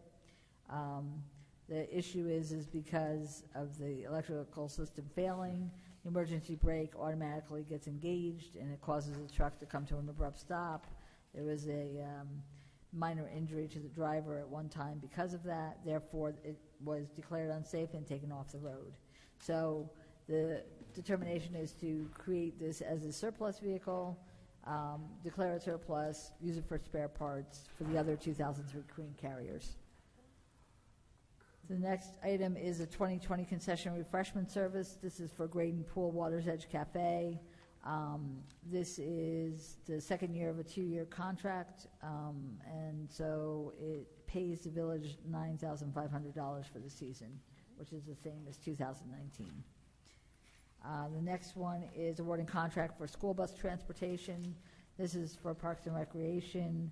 It's a second year of a 2-year contract. It's Trans Ed out of Patterson, New Jersey, and it's not to exceed $19,000. The next item is replacing the HVAC in emergency services. 3 informal written quotes were obtained from our signal division. The lowest responsible quote was from DeSessa Engineering Company, Inc., in the amount of $26,275, and they are from Livingston, New Jersey. The next one is awarding contract on the Sourcewell Cooperative Purchasing Program, a Western snowplow for a 2020 Ford F-250 pickup for the engineering division. They recently received a new pickup truck. It now has to be equipped with a snowplow because our engineering employees help with snowplowing. The plow will be purchased from FDR Hitches in Hawthorne, New Jersey, and this is under the Sourcewell Cooperative Purchasing Program. The dollar amount is not to exceed $7,153.56. The next one is budget transfer resolution. Again, this is an annual resolution. It's done a few times. This is transferring from budgets with extra funds to those budgets that do not have sufficient funds. The next one is a 2020 cash management plan. This is an annual resolution which is used as a guide for depositing and investing the village's funds. No plan changes are proposed for 2020. The next item is the 2020 temporary budget for current water and parking. This is necessary to satisfy the financial obligations until the actual 2020 budget is adopted. It's 26.25% of the 2019 budget amounts. The next one is awarding a professional services contract for site remediation for this Hudson garage. Soils were encountered during the excavation for the footings for the Hudson Street garage. The testing showed an elevated level of lead in one sample. This might possibly be because of the fact that there was a pistol range there at one time when the firehouse was there. This changed how the site soils could be disposed of and required the village to obtain the services of a licensed site remediation professional. We hired First Environment to do so. It also called into question how we would dispose of the concrete rubble that was found during the excavation. First Environment tested the rubble and provided certification for its legal and proper disposal. They continue to examine site soils and the options to dispose of them. The village is looking up to 5,000 tons of material to dispose of at a cost between $54 per ton to $180 per ton. Working with First Environment, site soils were retested and a more refined characterization developed. This resulted in being able to dispose of the majority of excess material from the footing excavations off-site for the lower $54 per ton. So at this time, First Environment, when we first awarded the contract to them, it was for $50,000. They're now recommending an additional $125,000 to resolve the site soil environmental issues. This estimate is predicated on no additional unknowns being uncovered during the remaining footing excavations, and we have the ability to reuse soils on site in compliance with DEP regulations. We've been able to almost have the original cost estimate for soil disposal. So this is an additional award of $125,000. Any questions? The next item is the school crossing guard services. As you know, we bid this out. This is the second year of a 2-year contract to the sole bidder, All City Management of Santa Fe Springs, California. It's not to exceed $387,369.45. This covers 31 morning and 31 afternoon posts. The next item is for fall maintenance program. Scott Muller came, $16,000, so we need a resolution to accept the donation. The next one is for awarding contract over State Cooperative Purchasing Program. This is the Water Pollution Control Division. It's to replace a rusted pickup truck. It's WP53 is the truck number. It's to replace a 2009 Ford F-250, which was purchased in 2008, which has underbody corrosion due to the environment at the Water Pollution Control Facility. It will be purchased through the New Jersey State Cooperative Purchasing Program. However, I was told that the residual capital funds were for a tanker truck, and so we need to just redo the ordinance to rename it to be a pickup truck. And so we'll introduce that in December, adopted in January, and then we can do the resolution once that ordinance is effective. The next item is the professional services contract for the Finance Department. This is an annual one again. This is Edmonds & Associates. It's the sole provider of the software covered in the contract for our Finance Department, and they're of Northfield, New Jersey. The 2020 contract amount is $23,058.75, plus $350 for estimated tax billing. It's a $1,869 increase from 2019, and that's the addition of an online employee self-service payroll. So in the near future, we're going to have where employees will go online to determine what their payroll checks are. The contract covers support on tax collection, financial accounting, escrow accounting, payroll, human resources, and accounts receivable. The next item is the preparation of the 2020 Village Council meeting minutes. As always, I will advertise for someone to prepare synopsis minutes for the 2020 Village Council meetings. As a reminder, Caitlin Powers is the one who did it for 2019 at $9 a page. 2 people picked up the specs and received 1 valid proposal back by the deadline. Again, it was from Caitlin Powers. It remains at $9 a page, so there's no increase. So therefore, I recommend it be awarded to Caitlin Powers. She's done a great job. She does a nice detailed summary, and she also does it in a very timely manner. And as an added bonus, she's a Ridgewood resident as well. The next item is a award of change order for roofing of Graydon Pool buildings. As you know, we awarded the re-roofing of the buildings of the Graydon Pool facility. The lowest quote was from Tri-State Roofing at $19,500. We began the re-roofing on the Manager First Aid Station. When it moved to the concession badge building, it was discovered that the rafters and plywood were rotted and needed to be reconstructed in order to finish the work. The additional repair requires funding of $3,300. So the new amount is $22,800.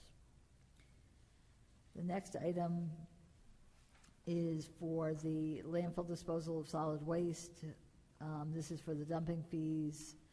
3 bid specifications were picked up, 2 bids were received. IWS Transfer Systems of Teaneck, New Jersey was the lowest at $80.49 per ton, and the travel distance was 10.9 miles. It was previously $66.95 per ton, and the average tonnage disposed of per year for the last 6 years is approximately 8,620 tons. So the recommendation is to award it to IWS Transfer Systems of Teaneck, New Jersey. The next item is the funding for the Ridgewood Library, which we already did. The next one is amending the zoning ordinances for the OB1, OB2 districts, which is for adding the instructional schools as requested. And we intended probably to do this earlier and just overlooked it. So the planning board has given us the form in which they wish to have it introduced. So we'll do so at next week's meeting. The next one is a permit for the winter door enclosures for businesses. I think we really need to go through this because this is up for public hearing. When we sent it in between the introduction and public hearing, and there are a lot of different changes from the planning board. I think that we need to decide if we want to go ahead with our version, if we want to incorporate some of their recommendations in that. If we do incorporate their recommendations, we are going to have to defeat the current ordinance and then reintroduce this one. Again, we could reintroduce it in a different form next week and then adopt it in January. It could be effective by the end of January, depending what you decide as to the time period, because the planning board is recommending November through March, but we had said by the end of February they would be done. Restaurants this year would have about a month to use it, but then it would be in place for next year, obviously. So if we could look at the page, that's the first page of the ordinance that the planner sent. So the revision was November 1st through March 31st of the calendar year, and that's a revision because Ara said January 1st through February 28th or 29th, depending on whether or not it's a leap year. I don't know which way the council wants to go with this. If you could tell me, that would be helpful. I think we had talked about giving us at least 1 month where it didn't overlap. Correct. With the cafe ordinance. That way we have one month of clear sidewalks for any Which would be December, because I think we ended November 30th, I believe. So, okay, so you're okay with leaving it as January 1st. So basically, it's 2 months every year. Yeah. Okay. Contains no signage is the same, so we'll keep that. The next one extends no greater distance than the minimum required to meet ADA requirements. That's a new provision from the planning board. Do you want to incorporate that into the ordinance? Isn't it a given, though? Yeah, I know. ADA. Well, I think the way we had done it was we had given dimensions before. Yeah. Right. And whether or not that complied with ADA, I guess, is the Yeah. question, which I'm not exactly sure. And I guess maybe if ADA requirements ever changed, this would just default to whatever that distance is, right? Yeah, should Right. always adhere to ADA, yeah. So that may be a substantive. that It may will be. It will wi- be a substantive yeah. change. Yeah. So, but do you want to incorporate that wording?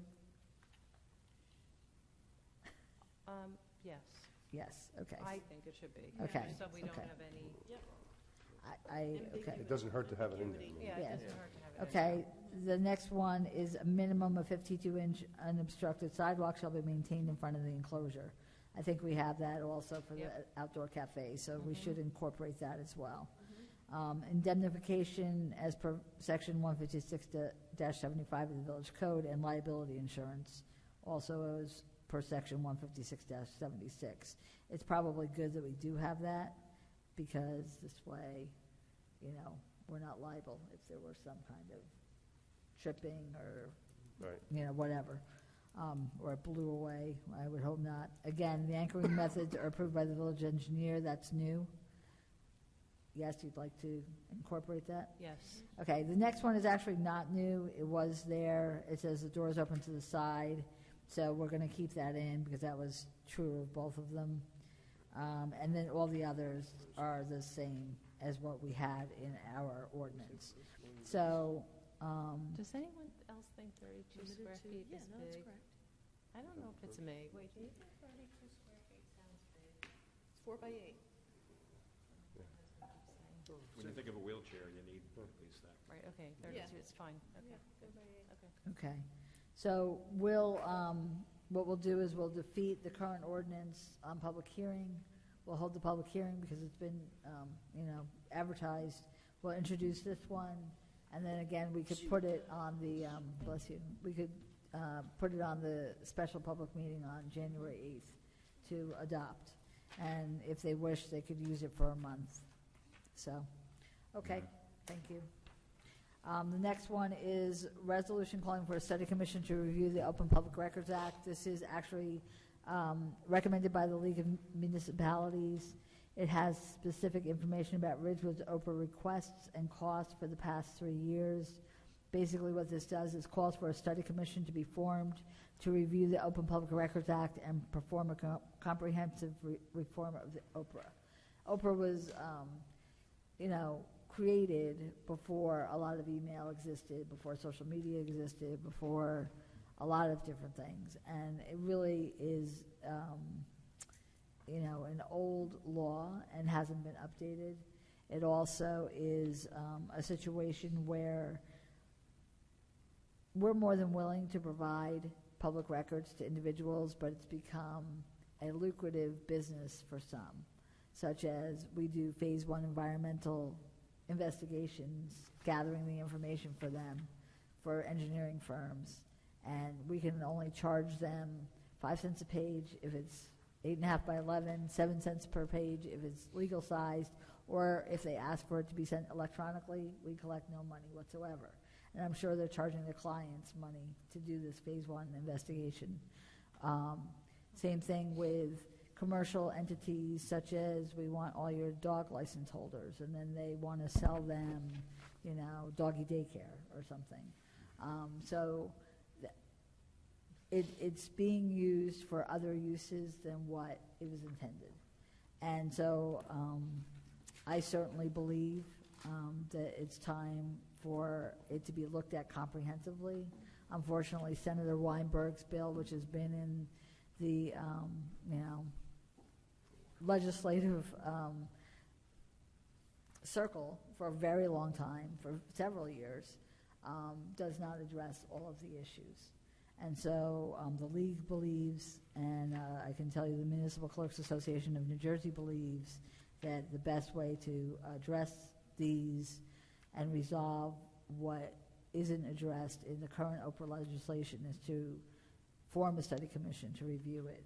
And this study commission would include mayors, municipal clerks, municipal managers, attorneys, police chiefs, open government advocates, privacy experts, members of the media, citizens, and other appropriate stakeholders. So it's really bringing everyone together and trying to figure out how to best move forward with Oprah so that it allows the release of public records without it becoming a commercial endeavor. So, you're all in favor of considering this? Thank you. The next one is for the County Wildlife Management and Action Plan. This actually came to us via MAWA and Wyckoff. Although we try to control wildlife in the village in various forms, whether it be geese peace or things like that, we have a lot of county parkland as well as our own open space parkland.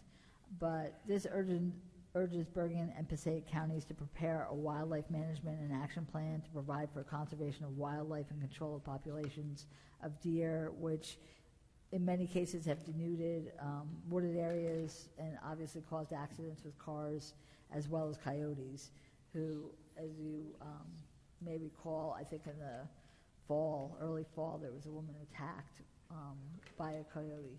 And so this is asking them to look at that because their park areas, and we have the Saddle River County Park, and that has over 577 acres just in Ridgewood. And so that's something that we should really look at to urge them to have this wildlife management plan done so that they can then come back and say, this is how we're going to handle that. So I would recommend that we adopt that. The last one is the 2020 Village Council meeting schedule. From our discussion in August, only 2 dates have changed, and I just want to make you aware of them because we will be doing a resolution for the meetings next week. The one is in April, the final work session we were going to do is April 29th because we had moved forward the public meeting date, and it's been changed to April 22nd. This will keep it at the fourth Wednesday. And then instead of June 24th as the final work session date, we're going to move it to June 17th because there's no way we'd be able to get the minutes done in time for the reorganization meeting if we were to hold it on the 24th. So those are the only two changes. As you recall, there were several that were changed due to holidays and things like that, but these were two additional changes which I just wanted to make you aware of. So that's how they'll be reflected both in the calendar as well as on the resolution next week. So now I have the review of next week's meeting. We've got a lot going on. As always at the end of the year, we have a swearing in of one of our new police officers, James Bigos. We have awards to police officers. There was service at a motor vehicle accident, which several were involved with and were actually honored at the 200 Club dinner earlier this fall. We also have the MAD Awards for the Mothers Against Drunk Driving Awards for the most DWI arrests in Ridgewood, and those officers will be honored as well. We have no introduction of ordinances or public hearings for Ridgewood Water. We have resolutions for Ridgewood Water, Title 59 approval and award of contract for laboratory analysis services, Title 59 approval and award of contract for annual PFAS laboratory analysis services, Title 59 approval and award of contract for cold water meters, Title 59 approval, award of contract tree maintenance services, Title 59 approval and award of contract for servicing and repair of potable water pumping facilities, Title 59 approval and award of contract for furnishing and delivering sodium hypochlorite solution, Title 59 approval and award of contract for water billing and data collection services, authorized agreement, emergency interconnection, Borough of Waldwick, authorized change order, improvements to Linwood and Cedar Hill Wells. Ordinances for introduction, establishing the rules and regulations for winter door enclosures for existing restaurants, that'll be the new one, amending Chapter 145 fees for parking meter rates, hopefully we'll agree on what we're going to do there. Amending Chapter 265 for vehicles and traffic, parking in the Cottage Place and Cottage Place Annex parking lots, establishing flex spots. It's not going to be. It's just going to be just open parking, basically. amending Chapter 190 Land Use and Development, permit instructional schools in the OB1 and OB2 zones, amending Chapter 265 Vehicles and Traffic, establish village employee parking zone on Chestnut Street, amend Chapter 265 Vehicles and Traffic, parking permit for two-wheeled motorized vehicles in the Park and Ride lot and Garber Square train station lot, amend Chapter 145 fees, two-wheeled motorized vehicles. Public hearing ordinances include the police, oh, you know what? The other ordinance we're going to introduce is the one to amend the title of the prior bond ordinance for the pickup truck, because it was tanker purchase, and now it's going to be a pickup truck. Public hearing, the police department salary ordinance, amending Chapter 265 Vehicles and Traffic, parking restrictions in the Hall School area, amend Chapter 105 Animals, definition of kennel, amend Chapter 105 Animals cat licensing, amend Chapter 145 fees for cat licensing, and then amend Chapter 190 Land Use and Development, winter door enclosures for restaurants. Again, we'll hold the public hearing and defeat that ordinance. Resolutions, many, again, annual ones, approving the 2020 Village Cash Management Plan, designating official newspapers for 2020, the 2020 Annual Meeting Statement, awarding contract preparation of 2020 Village Council meeting minutes, awarding contract for the HVAC replacement for 33 Douglas Place, Title 59 approval and award of contract for school crossing guard services, Title 59 approval and award of contract for 2020 concession refreshment service at Graydon Pool, Title 59 approval and award of contract school bus transportation services, Title 59 approval and award of contract for landfill disposal of solid waste, award contract under state contract. That one we won't do yet. That was the Ford F-250. We'll wait until January. Award contract under Sourcewell Cooperative purchasing contract, Western Snowplow for Ford F-250 for the engineering division. Award professional services contract, risk management consultants, that's Brown & Brown. Award professional services contract for employee assistance program, that's with West Bergen Mental Health Center, Healthcare. Award professional services contract for software for finance department. Authorize additional funding for professional services contract, site remediation, Hudson Street lot. Authorize change order roofing of Graydon Pool buildings. Declare property surplus 2003 Packer solid waste department. Approve Packer truck. Approve 2019 budget transfers. Authorize execution of grant agreement for the New Jersey Urban and Community Forestry Stewardship Grant for a tree inventory. Approve 2020 temporary budgets. Accept donation from Ridgewood Baseball Softball Association. Request legislature to establish study commission to review the Open Public Records Act. Request Bergen and Passaic counties to establish a wildlife management and action plan. Appoint joint insurance fund commissioner, that's an annual appointment, and appoint the public agency compliance officer. I know that you asked that the library be off the consent agenda, and I don't see that, so that's off the consent agenda. Okay. That's it.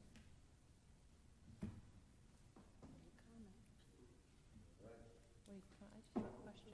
Wait, I have a question. Did I miss something? I'll apologize if I did. What?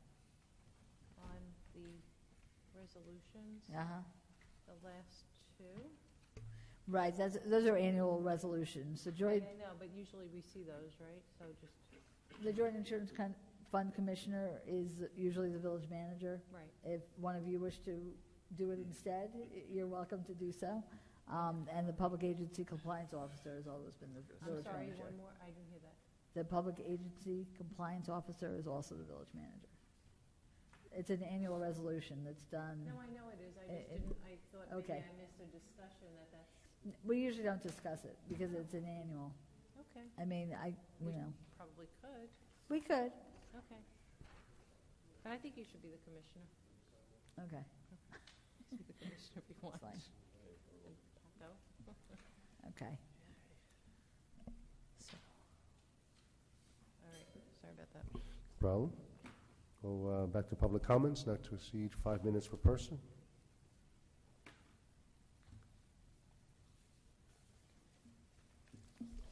Good evening. Good evening. Boyd Loving, 342 South Irving Street. I'd like to take 30 seconds of my time to wish Mr. Rogers a happy birthday today. Today? Thank you. Happy birthday, Matt. Happy birthday, Matt. Keep my age silent. But that's fine. Somehow or another, I get the feeling that Mr. Rogers would have preferred doing something else today other than what he did do today. I couldn't think of a better way to spend it. Yes, of course. We'll talk about that later. But anyway, on my birthday, I would like to have a day off, so sorry that you didn't have a day off today and you had to work today, but anyway, so be it. I was disappointed that the village manager mentioned snow removal during her report today, but did not mention leaf removal. I will tell you that I live in Area C of leaf removal, and today was the last day of the third round of the days at which we could put materials out. There was no pickup for round 2, so anything that was put out in round 2 on the street I live on, which is South Irving Street, is still out on the street. And obviously with the snow that fell, it's quite a mess. I'm not clear on what's going on and why we are behind schedule, particularly when the manager reported last week via an email or some communication that wound up on social media that we were on schedule. So I'm a bit perplexed as to how we could be on schedule last week. I had no round 2 pickup. People on my street in Area C had no round 2 pickup. We're into round 3. Today was the last day that materials could be put out, and it doesn't look like there's any pickup anywhere in sight, and the street's a mess. South Irving Street is a very narrow street. It's my impression that it's a safety hazard. It's not just aesthetics. It's a safety hazard, particularly with snow on top of the leaves.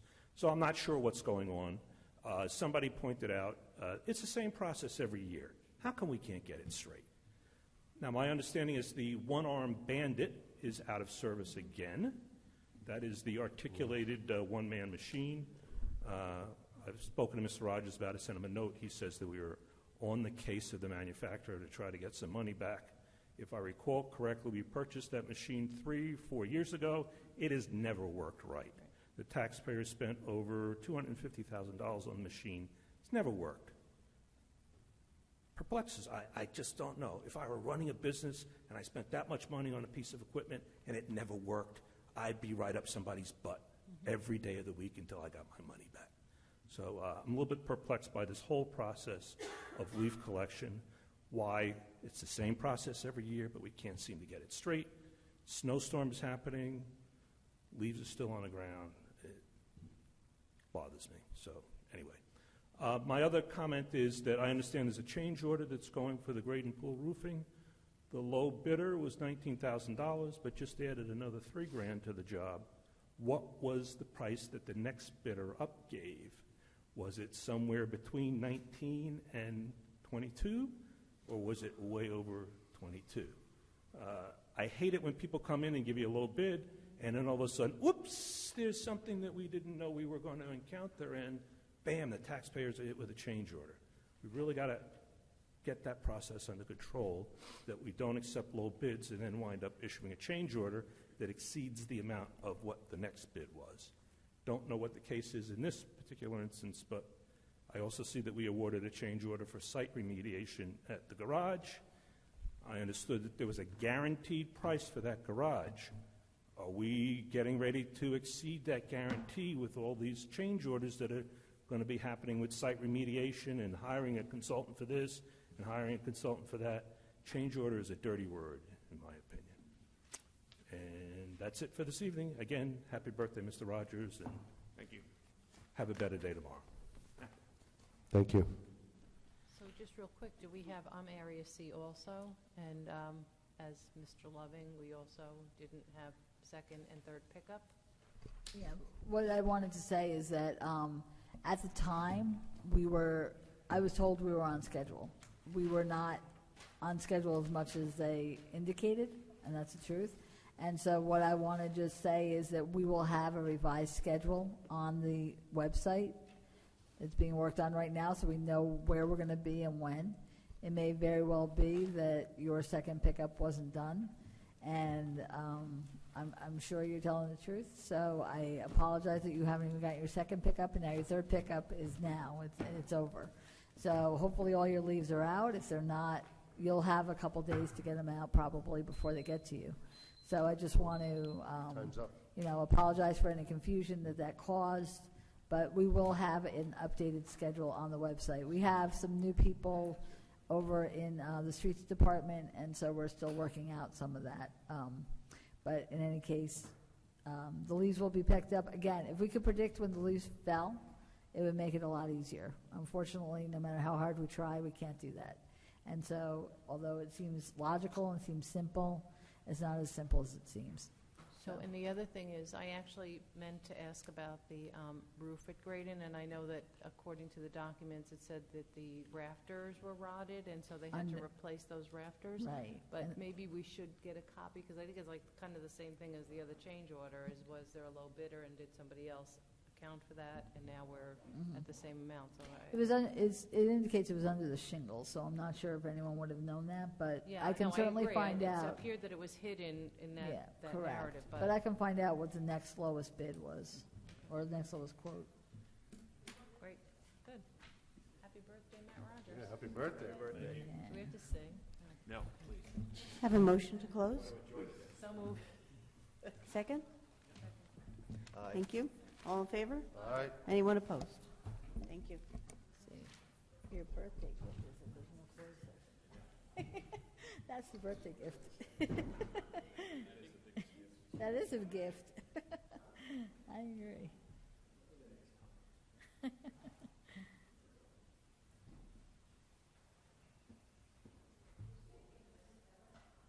Sure, take it.